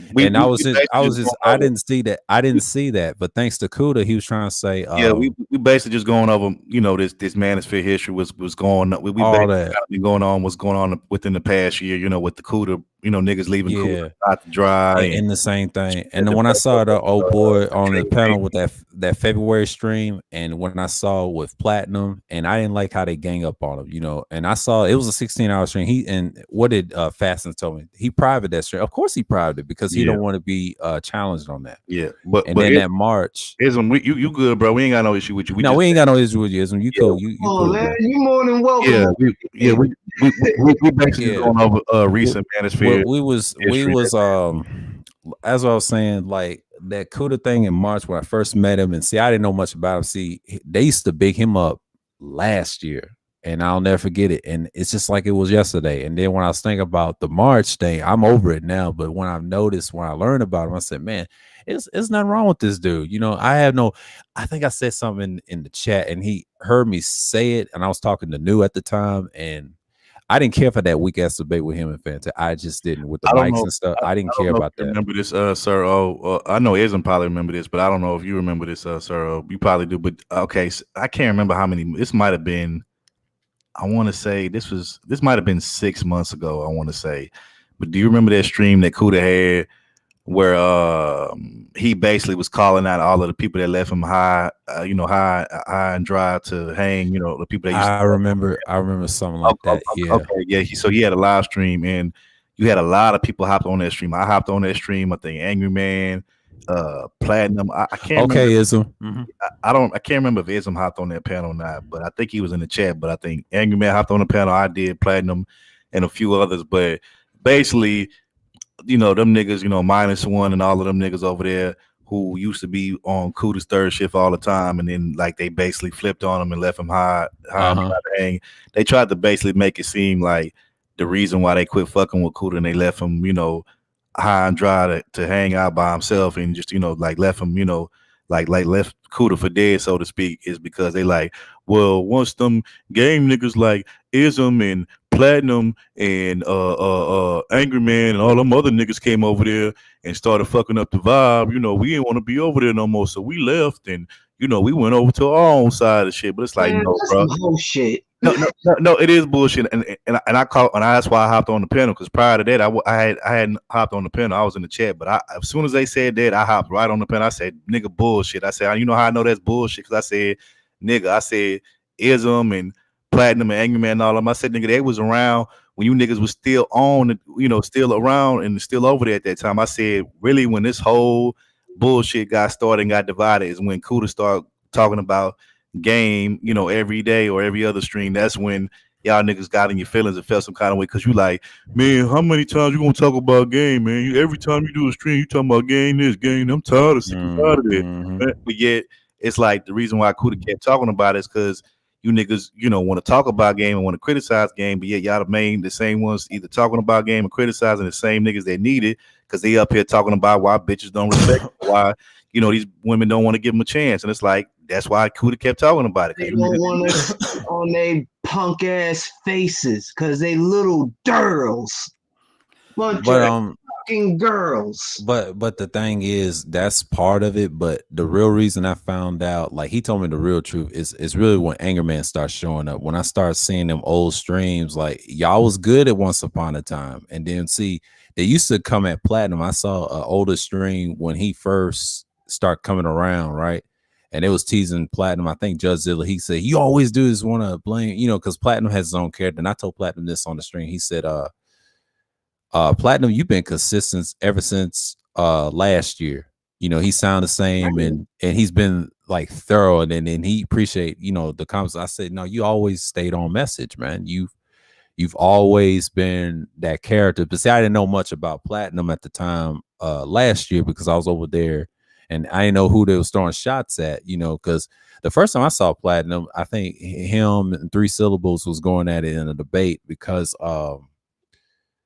about the game thing, right? And then that was his little angle. But see, he was cool with Angerman before that. Mississippi Mudflat jokes came about, and then he was throwing shots every stream that I've been following, and I was in the chats. I'm telling you my side, but I'm just saying. But I saw every shot. I saw every shot that he threw at those two. And the last time, and I tell you how I met Ism too. Like last year was I think he trolled on a panel, and it was Lawrence Guy, and this is before I even had a wrench. It was somewhere around June or July, something right? And when I saw him, I said, who's this guy that had the player stuff and the pimp stuff, right? And then I was saying, like, oh, that's the new guy. Because I didn't know who he was at the time. I'm going to tell you a secret. And then this other guy I had a problem with, what's his name? Lawrence Guy. I didn't have a problem with him, but I had a problem with the Lawrence Guy guy because he kept trying to say, he kept derailing the conversation. I'll never forget this. I forget that stream, but this is before I was even a mod over there. And then when I was looking at that dude, I was like, y'all let him on? Like, what's the point? I don't know who the niggas was on the panel, but I'll never forget. That's how I saw him on the panel. You know, I think he was trolling him, and they was talking about a deep conversation, you know, about women, of course, and things like that. And I was like, wow, you know, and that's how I know about their names. And then over time, they kept throwing shots on me. Every stream I've been on, those guys over there, I was like saying, that's some crazy shit, you know, over something small like that. And then it did escalate it to it, but what really popped off, it was that February stream that old boy did, that 16 hours that he private. I said, man, over that shit. But in March, when I finally met Kuda for the first time, because, you know, this is before we was kind of like neutral with each other. See, I didn't have no issues with him, even when I was on the other side, and I learned a lot from him. But then I threw a troll shot at him before I met him. Yeah. And he did a response stream. I remember. Yeah. Yeah, who you talking about, bro? Huh? Who you talking about, bro? That did a video on you? Not a video, but I'm just saying like a response stream. You know the you know your old boy that you ain't cool with, right? Oh, and on this panel, yeah, and those guys, and he called it. It's like the WWF, and here's what 3 Syllable nigga got mad about. He got mad because I agreed with that video because Kuda had some good points. And that's what got him triggered. That's what he's really mad about. And number 2, they're bothered by that. Your son. Yeah. But the funny thing is, like, I look back at it now and I look at that pre-record. I said, he is kind of clever. Yeah, Kuda is kind of funny, though. But I did throw a shot at Kuda over there. I admit this, too, because I say he was all the style, whatever. And this is, I think, that March 2nd stream. But if you ever watched that stream in 6 hours and Angerman got upset with him, and threatening lives and stuff. And then he was trying to tell me, I came on the tail end. And I'll tell you how I caught that stream. It was in my recommends, right? And it said live, and it said DJ Kuda, third shift, the Get the Bag or something like that. And I was like, I never heard of a third shift in my life, right? In the Mansfield, whatever. And I clicked on it. But I was in the chat. I was dapping niggas up. I was doing my usual in the chat. And I think he fell asleep on the panel. He didn't know I was there. And then he said, hold on. He woke up and he said, I need to talk to you. He said, Sir Obey Yahoo. He said, has a crazy name. And if you pay attention to what he said, he's a crazy name, right? He threw the link. He said, I want you to come up here real quick. This is before the microphone and everything. Then Dusty said, at the time he called himself official. He said, that nigga ain't gonna show up. He ain't gonna show up, Kuda. But it's like they trying to dare me to hit the link, but I hit the link. I said, oh, he's here, you know, because he thought he was gonna, you know, get at me, right? But I explained to him I was just fucking around. You know, I wasn't really that serious. It wasn't even that serious because me and him didn't have no problems. I didn't know the guys, so. And he was telling me about old boy over there, and I was like, yeah, he's been off his rocker trying to threaten dudes, the conservative talk, the game talk. That's his angle. And I'm just shaking my head like, nigga, don't you got a life? Word. Like, Even though Biden won, but damn, like they take that shit to heart. You know what I'm saying? Like it's bad enough. It's bad enough they don't like SKC and Mr. Fittinelli, but goddamn, like Kuda ain't bothering nobody, man. yeah. Like he ain't bothering nobody. And I've noticed that he was cool. We was cool ever since then. I think every third shift I've been on, I've been consistent with him in March. So I've been loyal. So I was like, yeah, he's a good dude. And I never had a problem with him because he's not a bad dude. Because once I got to know about his content, I said, oh, he does all this. I said, oh shit. So he actually showed gear in tech. I said, now finally somebody I can in the space, you know, instead of watching the white boys that he be following with the tech stuff, right? Yeah. We have something in common with the gear and stuff. I said, you know, let me, you know, I've been, you know, I subscribe and I learned about him, you know, but I said, yeah, you know, because I never heard of a third shift. I mean, it sounds fun to me, but the more I got on panels with him, we was talking about different things. Yeah, I threw some shots at them niggas. I don't care. And, you know, I'm guilty of that and I don't give a shit. But I'm just saying, you know, I was in the moment, you know, because when you're in the moment and you're in a situation like that in March, I learned a lot about March. March was probably my favorite months. I enjoyed, and even that Rhodes Scholar stream, that's a classic. That's a classic. People still laughing about that. Yeah, I know. I was going at them niggas, man. And then Kuda said, "You just put his name in the stream." And yeah, 3 Syllable did. I'm gonna get to that part where Third World was saying, yeah, he did, and it was like a lecture. He was hurt. He was hurt that I side with Kuda, and then that's when DS1 came my stream like months later when I started doing my streams, and he said, I knew you was real. He said, I knew you was real when you came over to Kuda's, and he said, I can tell. You know, it's a shame. He was observing too. And see, I didn't know that. I didn't know that. People's watching all that. So that lets me know about how this space is a run. You know, Third World, like he said, yeah, niggas be sky watching and trolling and all that. So I'm familiar with that shit, you know, over there too, but I didn't know who was watching. And then you know what Kuda told me? He said, I'm like a hawk. I'll be watching everybody. I said, really? And I'm glad he laid it out on me. But a lot of niggas didn't know that. But you know, but it's funny how he said it though, like sarcastically in certain streams. And I said, nah, I get it now. Okay, so anytime they say something dumb, say they used to be over here. See, now I got the idea about his channel, how it's built off on, you know, the stream team. It was his idea. It was his. I believe it was Ty City's he's cool with. I never had an issue with Ty City. I said, Ty City be over here. And then I start subscribing to him. I was like, you know, I always liked him over at BGS, you know, in the chats. You know, we would be cool. We'd be talking in the chat and he be getting under the skin before all the, you know, the I got you-ness and stuff like that. But Ty City saw everything, man. I was learning about their channels exposing niggas, man, but that's why he got the Logic Spear. You know, the Logic Spear. Another good one. I'm glad he came on my panel too with the Purple Paradise stream, and that was a good one too. This for my ESSA classic. Yeah, I like that one. Yeah, I love that. Yeah, shout outs to two, that. Yeah, 2 heavy hitters. But then I start getting other people like Third Ward. I got my boy Wacky over there. Then I have who else over there? Just DeAndre. You know, then of course I had Fasting. Yeah, man. But I'm gonna say, I'm gonna say this and then I'm gonna hop off because I'm actually gonna head out, go take care of some shit. But I'll say this. Go ahead. So how like to call out bullshit on the other side, you know, them hating ass niggas that we don't fuck with the shit.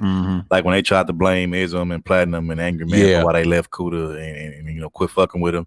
I call bullshit on it, and I'm gonna tell you why, because some of them same niggas over there, like they act like they don't like Angry Man, but like y'all, some of the same niggas that claim that they don't like Angry Man or the reason why they left is because of him. Y'all was the same niggas that used to be up in Angry Man's chat though. Like when I was over there in Angry Man's chat, you know, like I would see -1 he would come through, you know, super chat AM when AM was talking about some shit I guess that he agreed with. He would, you know, he would fucking super chat this nigga. And I would see this nigga and I'd be like, nigga, you know I see you, right? That's how I'm like looking at the nigga, right? Right, not just him, not just him, but fucking Mississippi Mudflap too. He used to be another a supporter of Angry Man, used to be over there.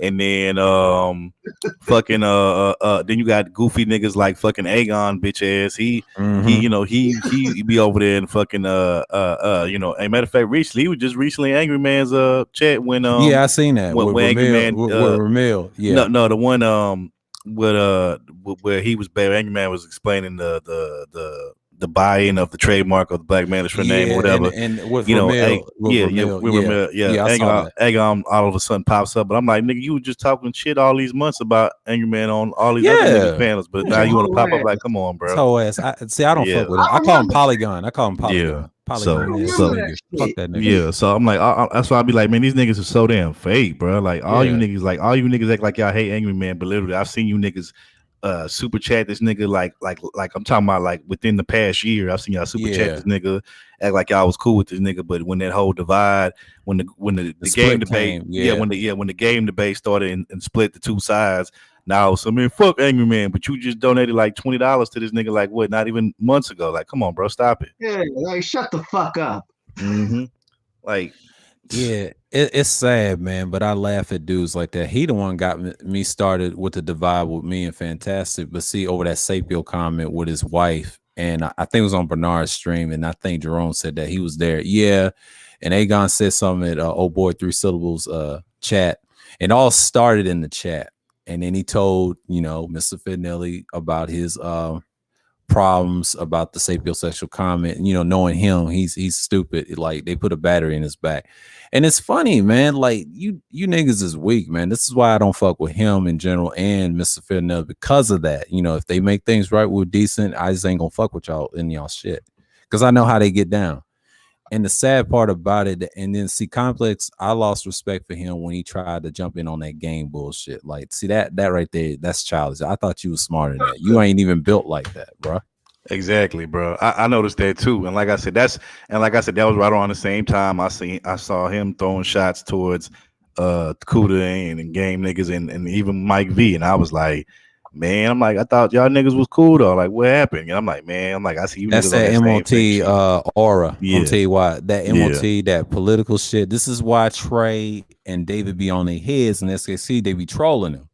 That's why they don't win. Leave those, whatever you call it, fake conservatives or leave them alone. They're gonna always gonna win with their little arguments. It's kind of like BGS. Don't go against somebody that's gonna get you triggered like that. One last thing I'm gonna say, and I'm out of here. You know what I never understand? I never understand why that nigga Fasting be going over there with them niggas. Them niggas don't even like. They never did like them. They always thought he was annoying. Fasting's trolling. No, he knows they trolling. They try to act like they cool with Fasting. Same with Ism, right? Yeah, it's the same thing. You got to pay attention to what Fast is doing. But that's why I never understood why he go over there fucking with them. Because I'm like, I remember when they used to be like, man, Fasting is so fucking annoying, bro. I can't stand the nigga Fasting. But yeah, he be over there with them niggas. I'll be like, man, these niggas do not like you, Fasting. Don't think for 1 second these niggas like you. They do not. He knows. He's just trolling them. That's what Platinum does. They troll, and what they do is, how Ty City does with BGS. It's the same thing. It's a tactic. They don't get emotional about it. They don't take them seriously. And the funny thing is, that's what you got to do to them nowadays because these niggas is bothered, man. Yeah, they mad because he told me on the panel on the after stream Kuda. He said I always call Kuda prophet. I said this yesterday on the stream. He said he called him a prophet. They don't like that. And they try to throw shots at Kuda. It's not Fasting. They want to throw shots at Kuda. When Fasting or any of us go on their places, they also ask us these weird questions. They say, man, what is he thinking about us over there, man? Rope collar, this and that. They trying to throw shots. And I see it. I see it. But anyway, I'm hop up out of here. Like I said, I'm all right now. I'll catch you later. But I'm gonna holler at y'all later, man. Shit, all right now. Peace. Good to see you back, Rashawn, bro. I no doubt, man. All right, bro. I'm gonna let y'all. Peace. All right, peace. Would you went to a music fest, Rashawn? Yeah, it was a music fest, and also it was a beat battle. Oh, okay. Yeah, it was fun. It was fun. Yeah. It was pretty fun. I think you had a short clip. I need to see that, but you know what I'm saying? Yeah, I was in Walmart. I was in Walmart acting a fool. Yeah, like I wish YouTube had the shorts where we could just like which because man, like I was in my flip-flops. I was like, man, fuck this shit. I ain't wearing no sneakers. Like I just went straight to the fucking Walmart that was like right behind the hotel. Like it was a decent walk. And I was like, okay, time to get some shit. But overall it was great. It was the next day it was family day barbecue until like the weather decided to fuck up the day. But it was great. Mm-hmm. Yeah, man. It's just no, I've been chilling, but after that stream, because I know you had to hop off I think this morning, because last night I knew I was going to extend the stream, but thank God I didn't go over to see Grandmaster Troll. Like, yeah, I skywatched it and everything, but I didn't care. He kind of ended it. Mm-hmm. I was like, man, so see, Ramil, he did a stream this morning and he's good. And I think Kuda came on his panel. I told him, yeah, he was going to email and talk to him about it. I think it was like what he said, being on the top means always being a target. Yeah, because he's got those followers and things like that. But I'm cool with Ramil and everything else. But after that, I'm just cool yeah. And I was like saying, man, like it's all right with me and him, but yeah, when Taz came, he was on Art of New Styles yesterday, trolling like a motherfucker, man. Like I was like, he was actually kind of like talking to me or something about him and American Negro, and they was going at it. And he mentioned his wife, and I started laughing. I was like, oh shit. And then he went on Ramil's panel when Ramil did a stream about him, right? And then see, old boys, the usual suspects, and JoJo was on the panel. Was early and talk about him, and then they got off the panel. Then he said he wanted to get on the panel, and then they trying to expose each other, whatever. And Ramil fired back on him and say his real name was Shannon. Yeah, this dude is 44 years old, trolling people, man. Yeah, but it's funny though because them niggas is being crazy, man. And Ramil kind of just I'm glad I stepped away. Yeah. Like I mean, you didn't miss nothing. You didn't miss nothing. It's just a bunch of niggas is crying. I know, but it was just like, woo. Yeah. He came at GMT trying to expose this false accuser talking about what you call neon eyes. And I was like, man, that's crazy. And then GMT responded back by him saying he's like a human trafficker stuff like in the stream. But I gotta see that the replay on that again, because I don't get the fact that why people are still on that, like that was a probe by Taz, and Taz was on the panel too, which is kind of crazy. I'm glad I stayed out of it because one, I was doing my stream at this time because I had to leave Kuda stream that 10-hour when, like I said to myself, I was talking to War Master and Raven, right? And we had a good ass time before I did my stream because I had my stream around 8 because I'm glad I did it. And I post a link in the private chat yesterday, and I hope some of the guys that come over, and I was going to do a stream because I know Kuda wasn't going to be on for long, but see, I knew he wasn't going to do a third shift. He was just chilling in the backyard. You know how it is. But the next time, if I don't have a scheduled stream, and one of those days, if he does that on Sunday, whatever, if I did it like somewhere around, like if I did an afternoon or start or around morning, I can do that. I'll do that. And then if he has one like that, yeah, I would stay on there longer. I wouldn't give a shit because I wouldn't even mess with them dudes now. If they want me to do a night stream, like a Passover, I can do that again. But I tell people, man, like I'm capable of doing it, but you know what I'm saying? Like, just time constraints. I ain't gonna do no 11-hour streams now. I ain't got time. I'm busy with my own shit. Because people can hop on, whatever. I'll do those type of conversations. That ain't nothing. I just got scheduled streams this week. And then I'm kind of free the next of the weeks, so it don't really matter at this point. But yeah, so I can do topics like that. That ain't nothing. I told Justin Andre I can discuss about anything. But for me, I think it was on Char Willie's stream, and it was talking about these Karens, and I started laughing. And her and Classic Ruby, and he's telling me about Classic Ruby, and I was like, yeah, Classic Ruby used to go at it with Complex with the Sapio stuff and things like that. And I thought that was funny to me. You know what I'm saying? Like, I look at it for what it is. Like, because it ain't nothing much because people was talking. Kuda was doing his thing. He was talking about gear and stuff. And I think I was with War Master. He was on there. See, that's the third time I've been on a panel with War Master. I've been on a panel with Raven like 3 times. So it's kind of like the third time each. And we was talking about Assassin's Creed. We was talking about a little bit of everything. And then Justin Andre had the preacher avatar, and it was funny as shit. Because it's Sunday, it was appropriate. Him and Teapot, and Teapot, and everybody else. That was the funny shit. That's the funniest shit that I've seen. Y'all got it. Y'all got it. Yeah, man. It's just like one of those streams that I kind of appreciate people like, and I'm glad I got some subscribers off of that stream too. And especially the ones like, see, I was getting subscribers during the weekend, because I kind of peaked a little bit, because I've been coming around and people doing the content and things like that. So it's helped me back, but ever since I would say April for these months right here, like to this month, been consistent, but the March gave me an idea what type of content what I'm trying to do, because I could have did this last year if I wanted to. I could have did that. I was like, that's easy. But learning about the streams and stuff like that, I'll give Melon a try, but I just gotta have a space to, have 2 streaming accounts I can switch over and whatever, and because I know I got it, Yeah. it's worth it. But the StreamYards, I just use it as a standard for now. But I do self live streams too. I don't just do StreamYards. I always try to mix it up.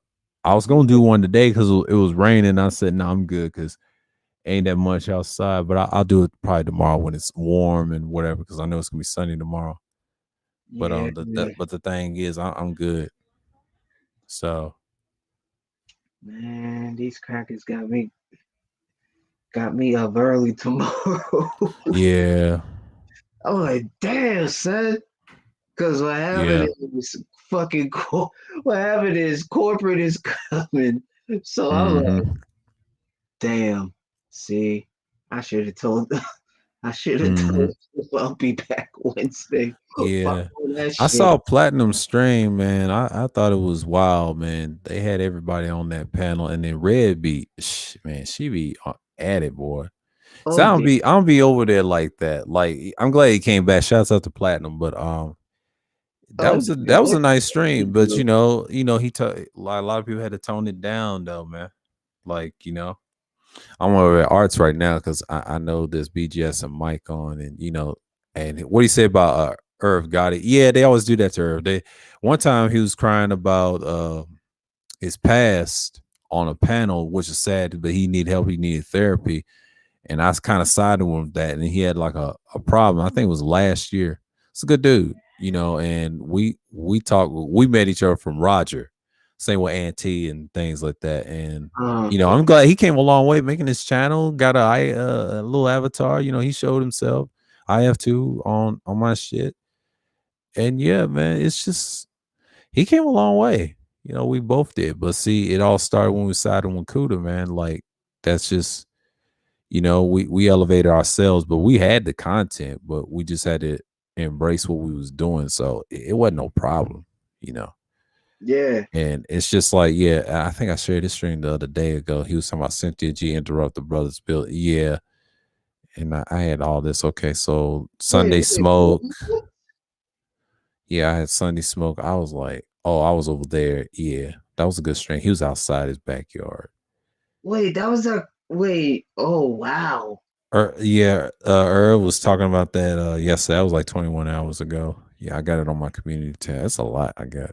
Now Kane had 24, he had like 24 hours and 8 minutes and 3 seconds. He had like a 24-hour shot. I was like, Kane was on, and then New was drunk on that stream. Oh man. Yeah, Indian and all that. Yeah, I didn't want to hop on. I took a shower yesterday I on the was stream. there. Yeah, I was there for a little bit. Yeah, that's a 24-hour stream. Like, I was like, yeah, let me see what y'all are up to. let's mix it up. That was 4 days ago. Yeah, that's hard to load. It's in my community tab. He probably must have. Yeah, Kane was doing that. Yeah, it was a lot. It was a lot going on yesterday. I was on the record. That was Saturday. Yeah, I remember Saturday. Black Supremacy and Effects. Yeah, that was a good stream. Yeah, yesterday. Now Saturday Smoke, that was a 2-hour stream. Yeah, I remember the Saturday Smoke. I was in that stream, and he didn't really say much. And Saturday, it was a Saturday Smoke, and then I was just bouncing around. They was talking about Haiti had an earthquake. I remember that Saturday. Yeah, that was big. And Platinum said we in the building. Yeah, I was in those streams, but I think Platinum took that down. Did he took that down? Yeah, he took that down. He privated. No, he didn't. No, he didn't. That's 11. It's like Disappearing Man, Future of Men. I was in that stream. That was a good stream. Mm. Yeah, Platinum's back. He's consistent with it. Yeah, he back now. He took his vacation. Yeah. He's like, get away from you niggas. I said, yeah, you got to. You I got mean, to. I mean, Yeah. I do it all the time, but you know, that ain't nothing. You have But to. I'm just getting back to my old self and my content. You know what I'm saying? I just let the shit grow, you know, because live streaming is kind of, you know, popular. I could take like a week off and not doing content, you know, just let my shit grow and then come back and do a self live stream, just get an update and don't Yeah. do much. You know, that's it. That's the way to go too. But the panel streams, I schedules them shits. You know, I'll be around. But once I bring it back, you know, I'll let them know. Yeah, I'll be in the community tab. Yeah. Yeah. I mean, whew, yeah, it's been great. Now I'm just back to the regular scheduled program. Right. Yeah. You know? Mm-hmm. It's like the nerve of these niggas demanding respect, but they have no respect for themselves. No, they don't. It's like you need to check yourself, man. Or somebody checks you out. Yeah. Like it's sad. It's very sad. It's sad. And don't get me started on you so-called conscious niggas. Oh yeah. It's a Y'all lot the of main reason this is happening. yeah. Talking about black women is God. I should fuck you up. Yeah. What's wrong with y'all? Yeah, that's been Wacky discussed that on my stream yesterday about that. Yeah, that's their fault. We was explaining to Just Andre. That's what killed it. Yeah. Y'all dumbasses. Yeah. Chase. Yeah. Man. Y'all are the scum of the earth. Mm-hmm. I say that. Y'all are the scum of the earth. Yeah. Stepping for pussy. Mm-hmm. The fuck is wrong with y'all? Have some respect for yourself. Mm-hmm. Shh. These niggas got no damn manners. No, they don't. I gotta step away. I'll be back. All right.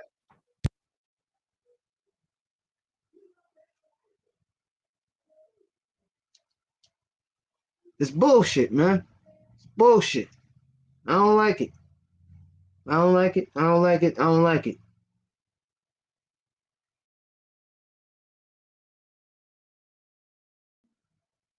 I don't give two girls and a red cup. I don't like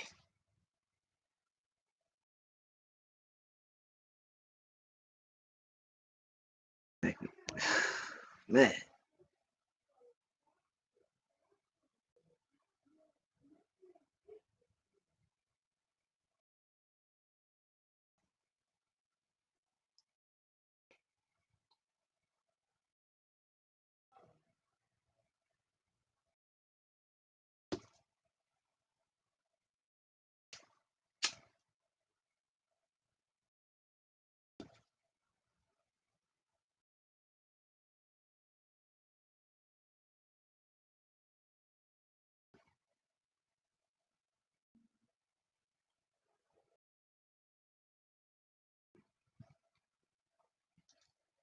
Man.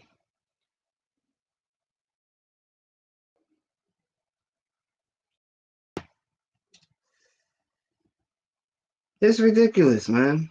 It's ridiculous.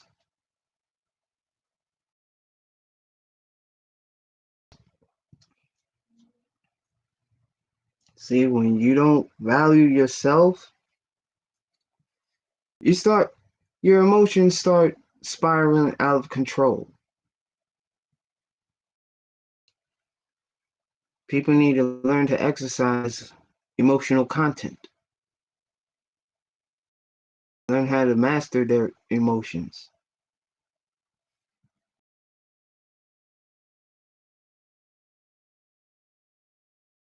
I mean, what do I know? I'm just a small YouTuber.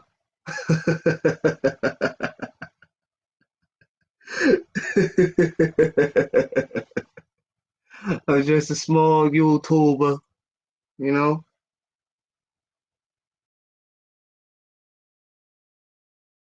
I don't give a fuck if people don't like me either. They gonna respect me one way or another. I don't give a fuck about your degree, nigga. Oh, look at you. You wave your degree at me? Oh, is that supposed to make me feel some type of way? Oh. Nigga with a degree and don't know how to take care of his own damn kids. Is that is that supposed to impress me? Am I supposed to feel slighted? What the fuck is wrong with y'all niggas, man? Y'all niggas need to look at yourself in the mirror. But I guess y'all too man. I guess y'all niggas not man enough to do that too. Hmm?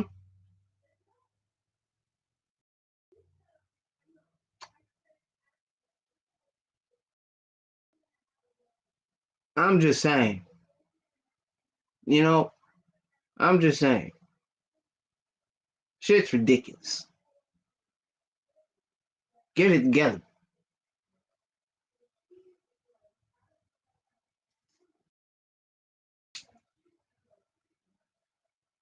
Y'all niggas demanding respect, but y'all can't respect yourselves.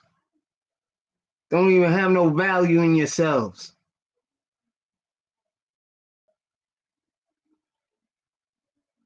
Your goofy asses.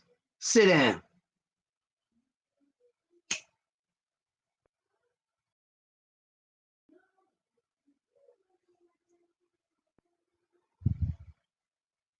That's right. The demon monk has returned. I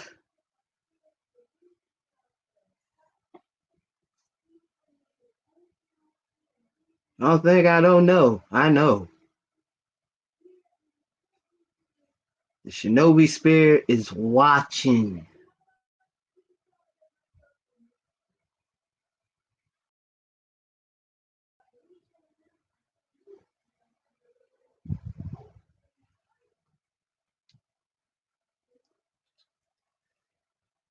Niggas are wild, man. But anywho's, my vacation was great. You know,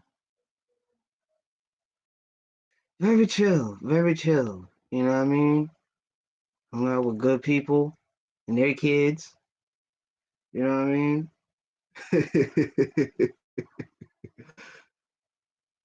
Bunch of mini thems, you know. But it was great, man. It was great just to be around good people, you know.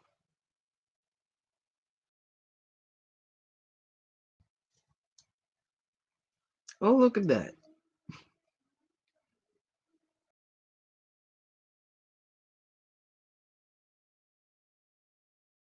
But it was very good, man. Very good. Took a lot of pictures, you know.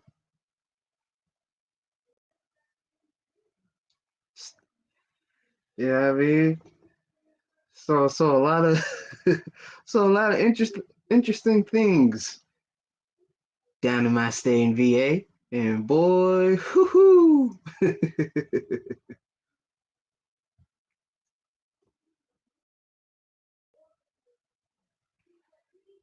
But I know I'm going back next year, man. Fuck all that. But besides that, I got my homies.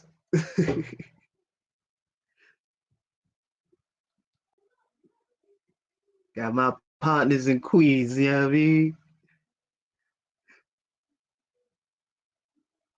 You know, shout outs to them, man. Shout outs to Keto and D Nice.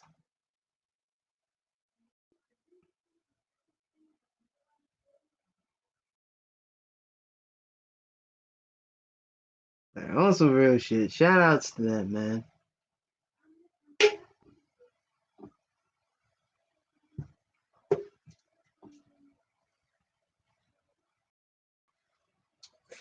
But you know,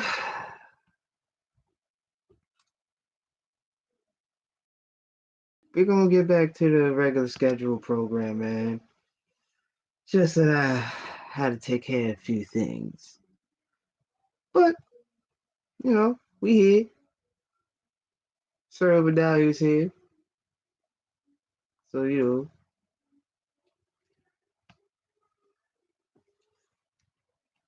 Whew. But man, oh man. A lot of good shows coming out on Netflix. Looking forward in the second season of the Witcher. And then they had the animated movie where it all started. So I'm looking forward in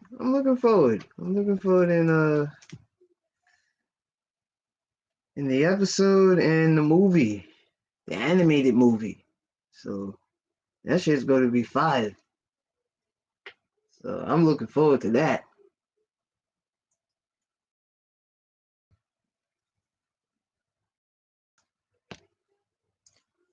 But in other news,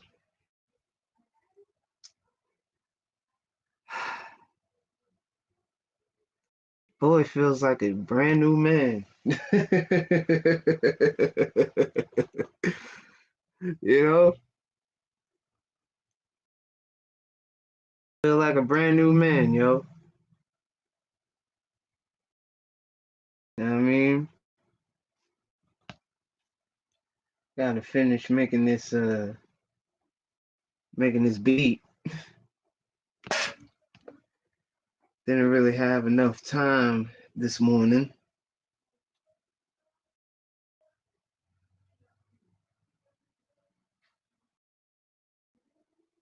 You know what I mean? So let's try to find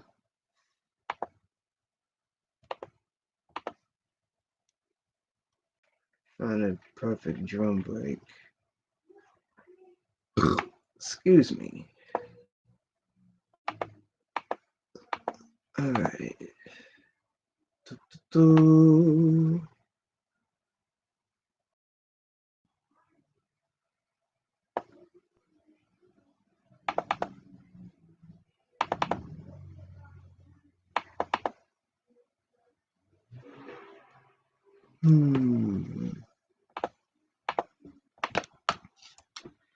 Oh yeah, forgot to tell y'all, like Brentwood Road.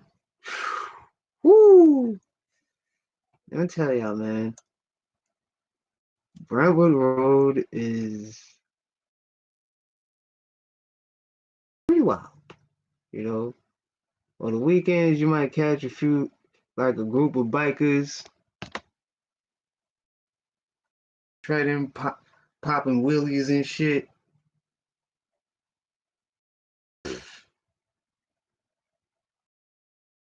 Like, watch, I'm gonna catch you one day. Just to welcome y'all to my silent life.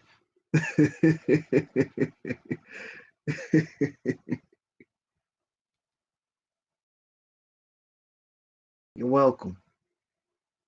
You are all welcome.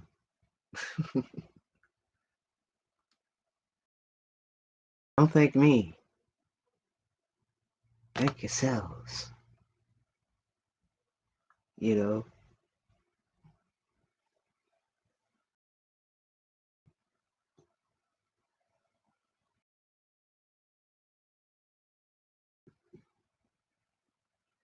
But Yeah, I'm back. What's going on, man? I had to clean What up. else? What's going on? Yeah, man. Yeah, I was thinking about something pacing in my head. Like, I mean, it's been funny on YouTube, but that J Speed and BGS, man, if you ever can see BGS stream, like the last one he did, that is some funny shit. And J Speed, like he said before on Oh, Kuda's panel, that it's so I much truth, heard even though they got the he same posted backing. about it. Yeah, it's just man. I know they had the same back. He said this before, but I knew it was going to clash over at Rogers. And then B just said, I have a whole channel and let's talk about it. But that thought dude kind of fucked it up for me. Like, see, those followers, the nut Yeah, riding, it's just that right there. You will never yeah, get the a nut hugging. competition. Yeah, and all that stuff. Yeah, man. Yeah, all that nut hugging and shit. Nah, that ain't cool. I ain't with that. I do not approve. Yeah. It's like, have some respect for yourself.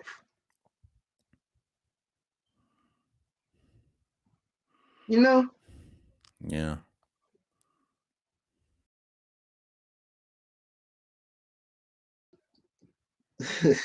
But, whew, Yeah, man. these Negroes, man.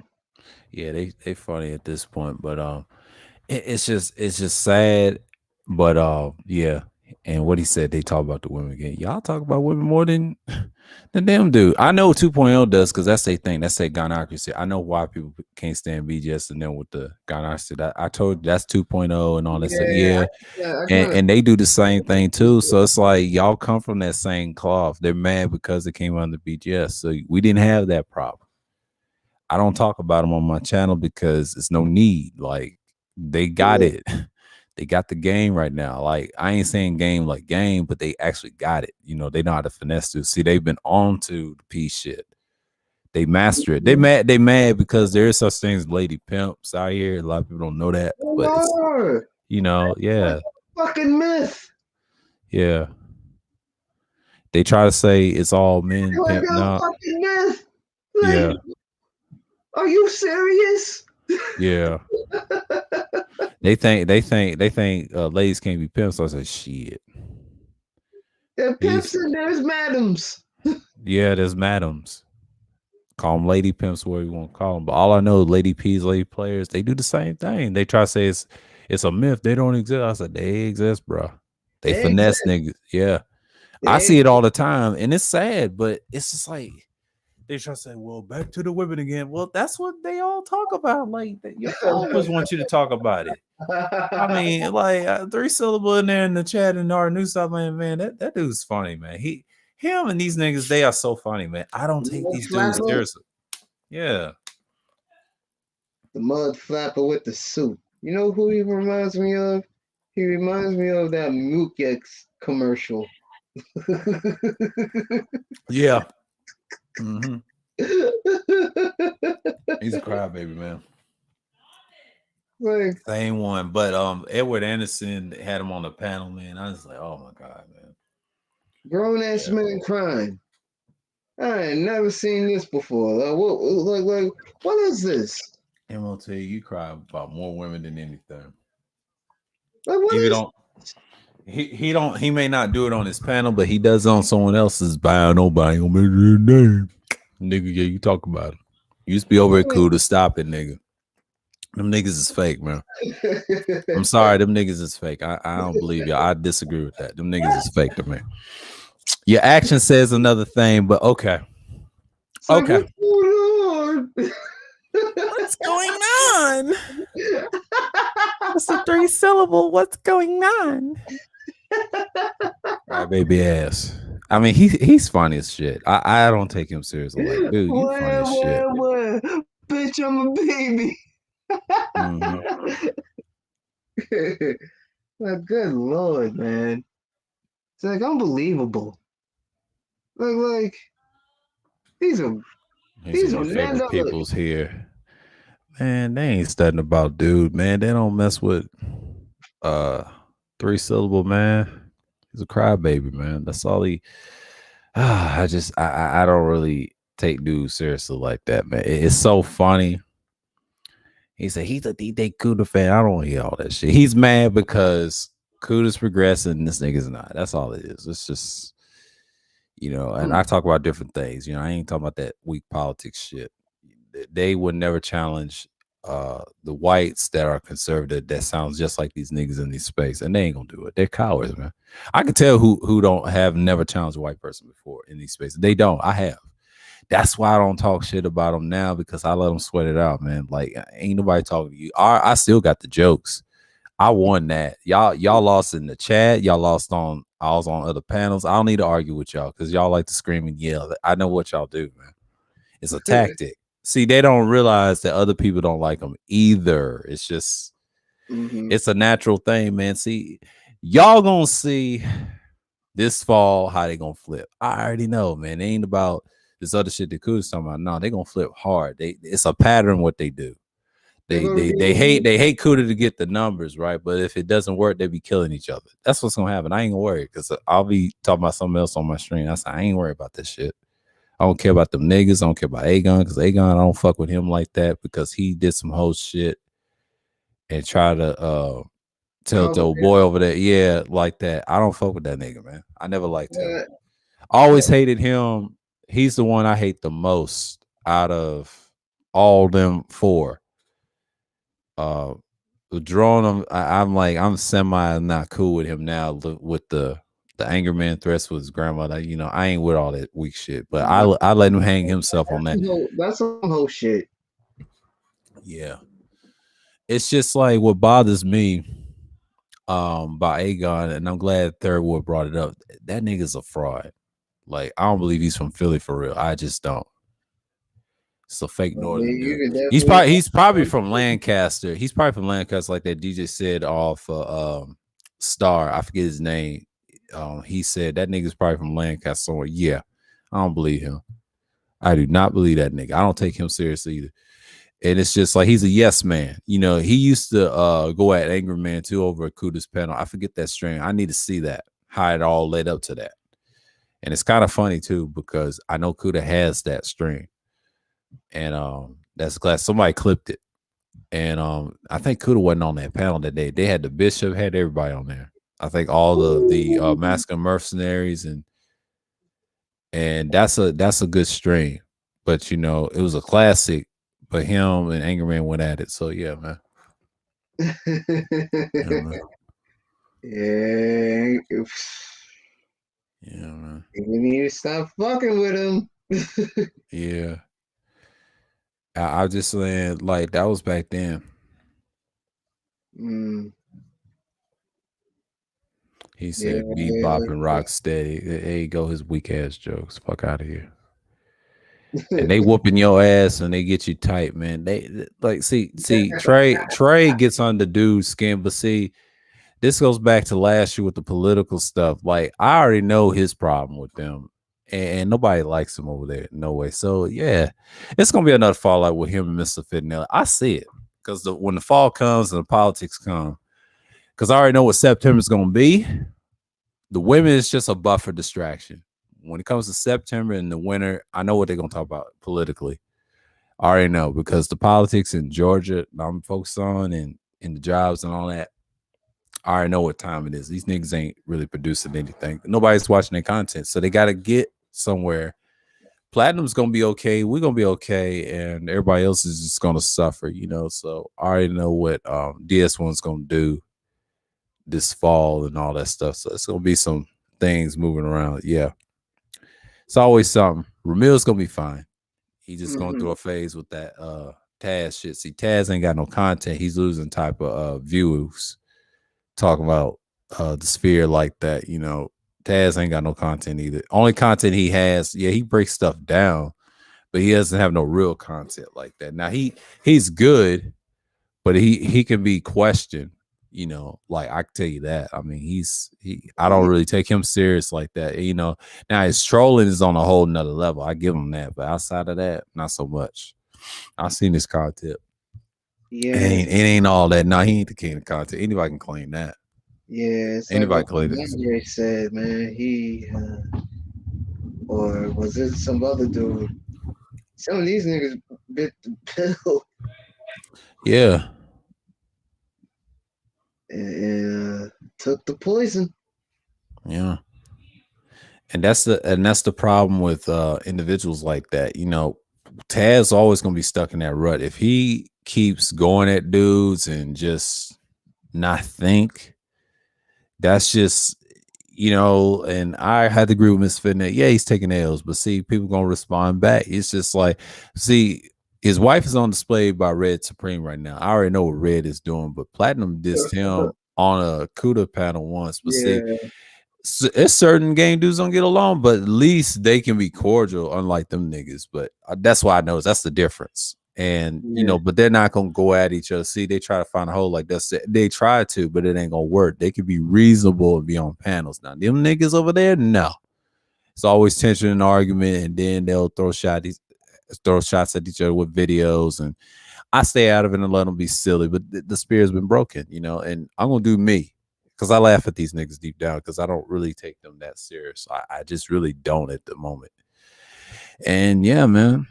Yeah. Yeah, likewise. Yeah, I'm just laughing at this point. So, you know.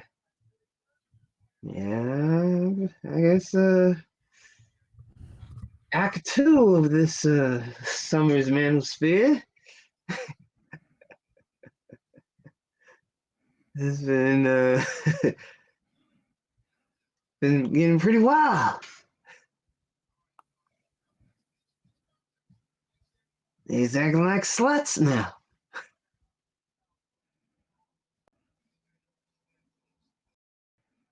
And the women are the slut makers. Yeah. Like, womp, womp, what the fuck, womp.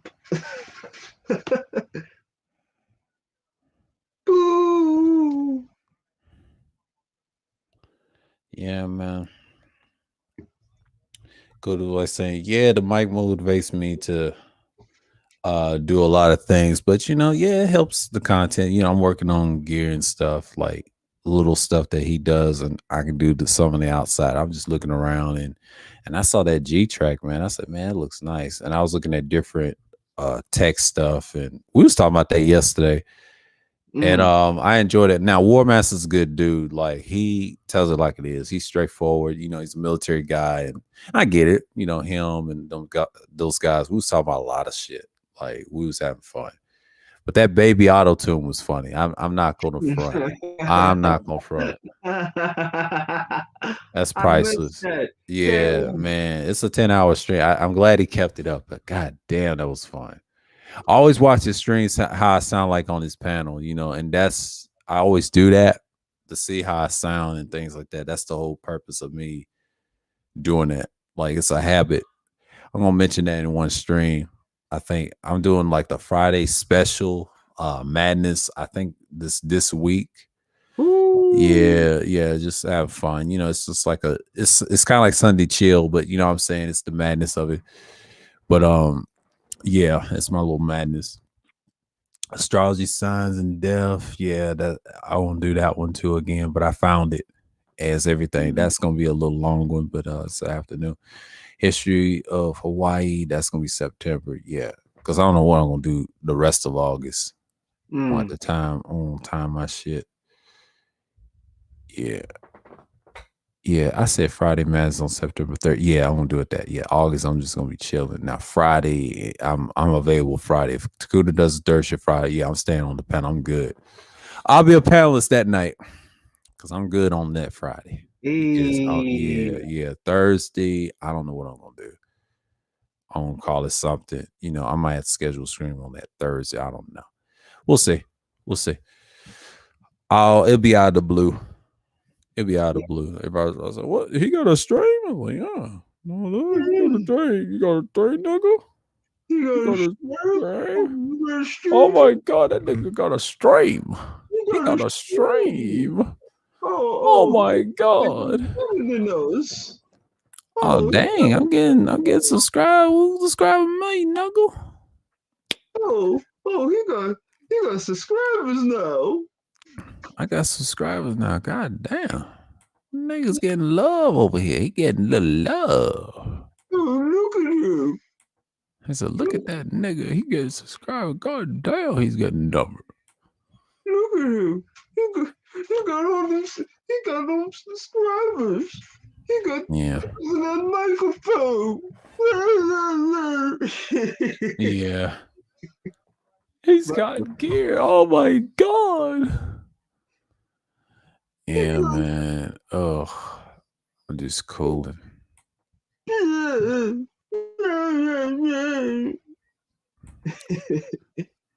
You're Borgin, sir.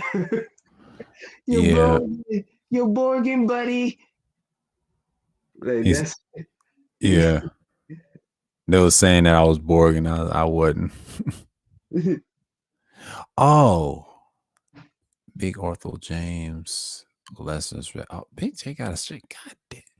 These niggas in these strains, man. Like, it's funny. Like, oh, I listened to Popcorn. He always talk about what's his name? Corey King. Trying to say they fake bloods and stuff. Popcorn is funny. Don't get me wrong. That y'all can say what y'all want. He's in that lane with Gully TV in that little circle. That nigga is funny. He was funny 2 years ago. That's how I found these type of streams. They was doing like they did the self live streams and the cameras and people have been doing that. Like that stuff ain't nothing new. Like I was saying to myself, I'm like, see, I could have did all that 2 years ago if I wanted to, but at the time I was moving out of the city and things like that. I wasn't even thinking I could have been had that type of gear, man.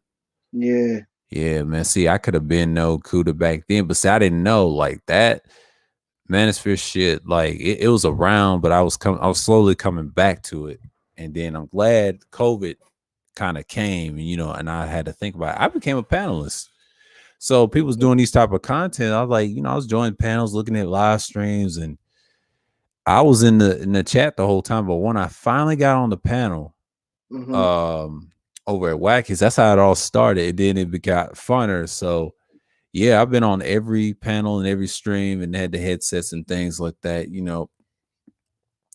I've been in. I was been over there. So it ain't nothing new. Like I've been peeping shit. So that ain't nothing. So I got streams lined up. Yeah, that Hannibal one on Wednesday. All that I'm gonna go in on that one. That one's gonna be a good one because I got some information. I got a book, the Babylon Timbuktu on that one. That one's gonna be a good one. Ooh. That may not be. I don't know. That may not be an open panel. I'll see. Because I'll stay on it. It'll be like an hour or two. We'll discuss about Hannibal and things like that in the book. And if people want to come up, that's cool. And we'll stay on topic or whatever. But yeah, it's on a Wednesday. So, I'm gonna cherish that. Because I don't know what people are gonna do. Because Wednesday's my days. I'm glad I took Wednesday. Nobody streams on Wednesdays, I've noticed. And some people don't stream on Thursdays either. But I chose Friday to chill because not everybody's gonna stream on Friday like that. No, unless it's some drama. Yeah. And Sunday, I definitely stream on Sunday. I'm good on Sunday. You know what I'm saying? Like that's the time I do it. Saturday, I can't because everybody's streaming Saturday. They want to take Saturday. They want to take that time. But when it comes to Sunday, I got that. Sunday's mine. I know I was gonna get Sunday. It's easy to stream on Sunday. Yeah. Back off. Yeah. Monday streams I don't do. A lot of people don't feel like streaming because you don't see a lot of people doing it. But Tuesday streams, I can do those on panels. That's easy. That's a free for all. But Wednesday is mine's because not everybody likes Wednesday because they don't want to be bothered on the Wednesday stream. That's when people want to be in the chats. That's how you get your audience right there. It's a trick to it. Like I got them set up. So the rest of the August, I'll say like 18th to 20th, that's like on a Friday. And then I will say the next Friday, I want to check my schedule. Hold on. The next Friday, I'm good. I'm good on that. So I don't know what the 25th was on. Let's see. August. Oh, that Friday on the 3rd. Okay, that's how it works. Okay, so the 27th Friday, I'm kind of free. I'll be a panelist. I don't know what y'all doing Friday, but I'll join a panel with y'all. Now Alright. Thursday, I don't know. I might do a Thursday stream. You know, I don't know what to call it, but I'll figure out something. I'll figure out something because since the Sunday and all that, yeah, I'll figure it out something. The 23rd, not much. Tuesday, not much. Wednesday, not much. Because I ain't doing nothing on Wednesday. I think I'm gonna do self live streams probably those 3 days straight and talk about shit. And you know, just random. And then Thursday I'll probably do a panel stream. I don't know what to call it, you know, at first. It could be an open discussion, you know. We'll see. And come up with a question. What I've noticed, you know, I'm just looking around in the sphere and things like that. But yeah, I already got Friday locked in. 2 weeks from Friday. That's Friday Special Madness. That's the third one. I'll have another one. I ain't gonna have them like back to week. I'm just gonna spread them out because I'm seeing what people doing, you know. But August is like, yeah, it's kind of washed. So Labor Day's on the 6th. Okay, that's on that Monday. Okay, everybody's off. Labor Day stream. I don't know about Labor Day stream. That's gonna be fun. Oh no, yeah. I don't know about it, but it's cool because everybody's gonna do something on Labor Day now. That they're gonna probably go to step away from this place, from this spear. Yeah. It's like, y'all niggas ain't involving. Like, what the fuck? These niggas ain't involving, man. Yeah. First day of what is this? First day of Hispanic Heritage Month. I never heard that shit. I don't even use the term Hispanic. I use the term Latin or brown people. I say brown people or brown Americans. Man, it's just something, man. Like, yeah, September is something else. Now, fall is gonna start on the 20th. I think the 20th. Yeah, Columbus Day. Yeah, October something else. Thanksgiving something else. Oh yeah. Yeah, I ain't worried about the fall. I said you're gonna get. No, there'll be October sales. I mean, it ain't that serious. Like a lot of times, man, you just gotta, you know, happy birthday, Complex. Oh, today's his birthday? Okay, I didn't know that. It's on the 16th.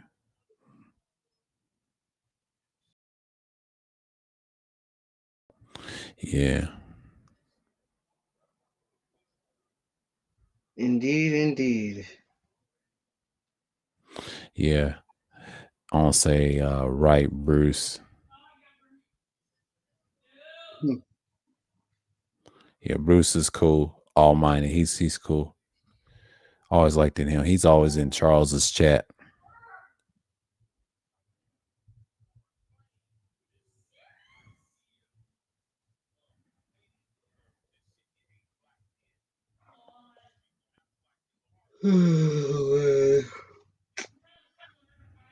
Well, shit.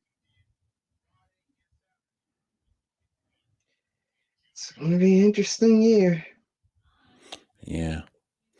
I don't think Kuda's gonna stream tonight. I'm curious. I think he's tired. He's probably making music right now, probably tired. But yeah, man. People curious I'm streaming. I told him I'll stream Wednesday. Don't worry. I was supposed to self live stream, but see, I had an overlay of overnight because of Just DeAndre. See, I streamed yesterday with the history of gear. Thank God it was an hour because I thought it was gonna be a longer stream than that. I said, "No, I'm good." Because Kuda was on too. It was a good. It was a good one. You know, thank God. Yeah. And then once I got this one, Sunday chill. It was a Sunday chill schedule on the 15th, and then it ended on the 16th of this morning around 2 something. Yeah. So I did 2 streams like that. Yeah. So there's no need to do a Monday stream night now because I'm good, man. Because you know it's gonna be short. Now tomorrow, on the other hand, that's a toss up. I will probably do a self live stream. You know, that's something to talk about and get into because I don't know what I'm gonna do Tuesday. Tomorrow's gonna be something. It's gonna be interesting tomorrow. But Friday Madness, I will say this week.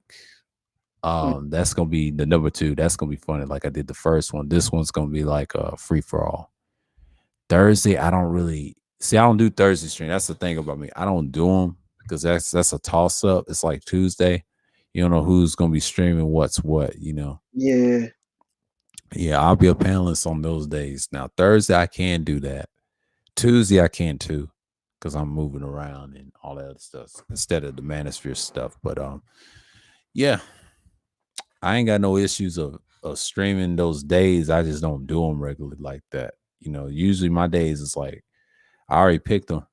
But Saturday, I used to do Saturday streams. I said, nah, I don't do that no more because everybody be streaming at the same time because Saturday can be loose. Yeah. You know, you just got to pick your poison, how you going to stream. But a lot of people just stick to what they know. And yeah, Saturday streams varies, you know, because sometimes Kuda be streaming on those days too, and I might as well be a panelist on that day. But with him, he does like a whole show, so it depends on if you stay on the panel so long, because you got to catch him on the Friday, and then if you want to be on it, because it depends on how long he's on the panel, because sometimes he'll start at 8 when I'm starting. And that's cool because I ain't trying to just intrude on him. Yeah. Yeah. Yeah, man. I'm gonna probably shut it down In a minute, or you right? Yeah. Yeah, cause I gotta get up early in the morning and shit. All right now. Yeah, it's gonna be a real killer tomorrow. Yeah. Yeah, I just want to stop by because I saw you in Third Wars on, man. Like, yeah, it's like 2 hours. Yeah, you're on the mark. Yeah, man. Yeah, let me hop off, man. Like, yeah, I appreciate you letting me on, man. Yeah, no doubt, man. No doubt, man. I'll see you around. All right now. All right, man. Peace. Peace. All right, y'all. Yeah, have a good night. I'm out.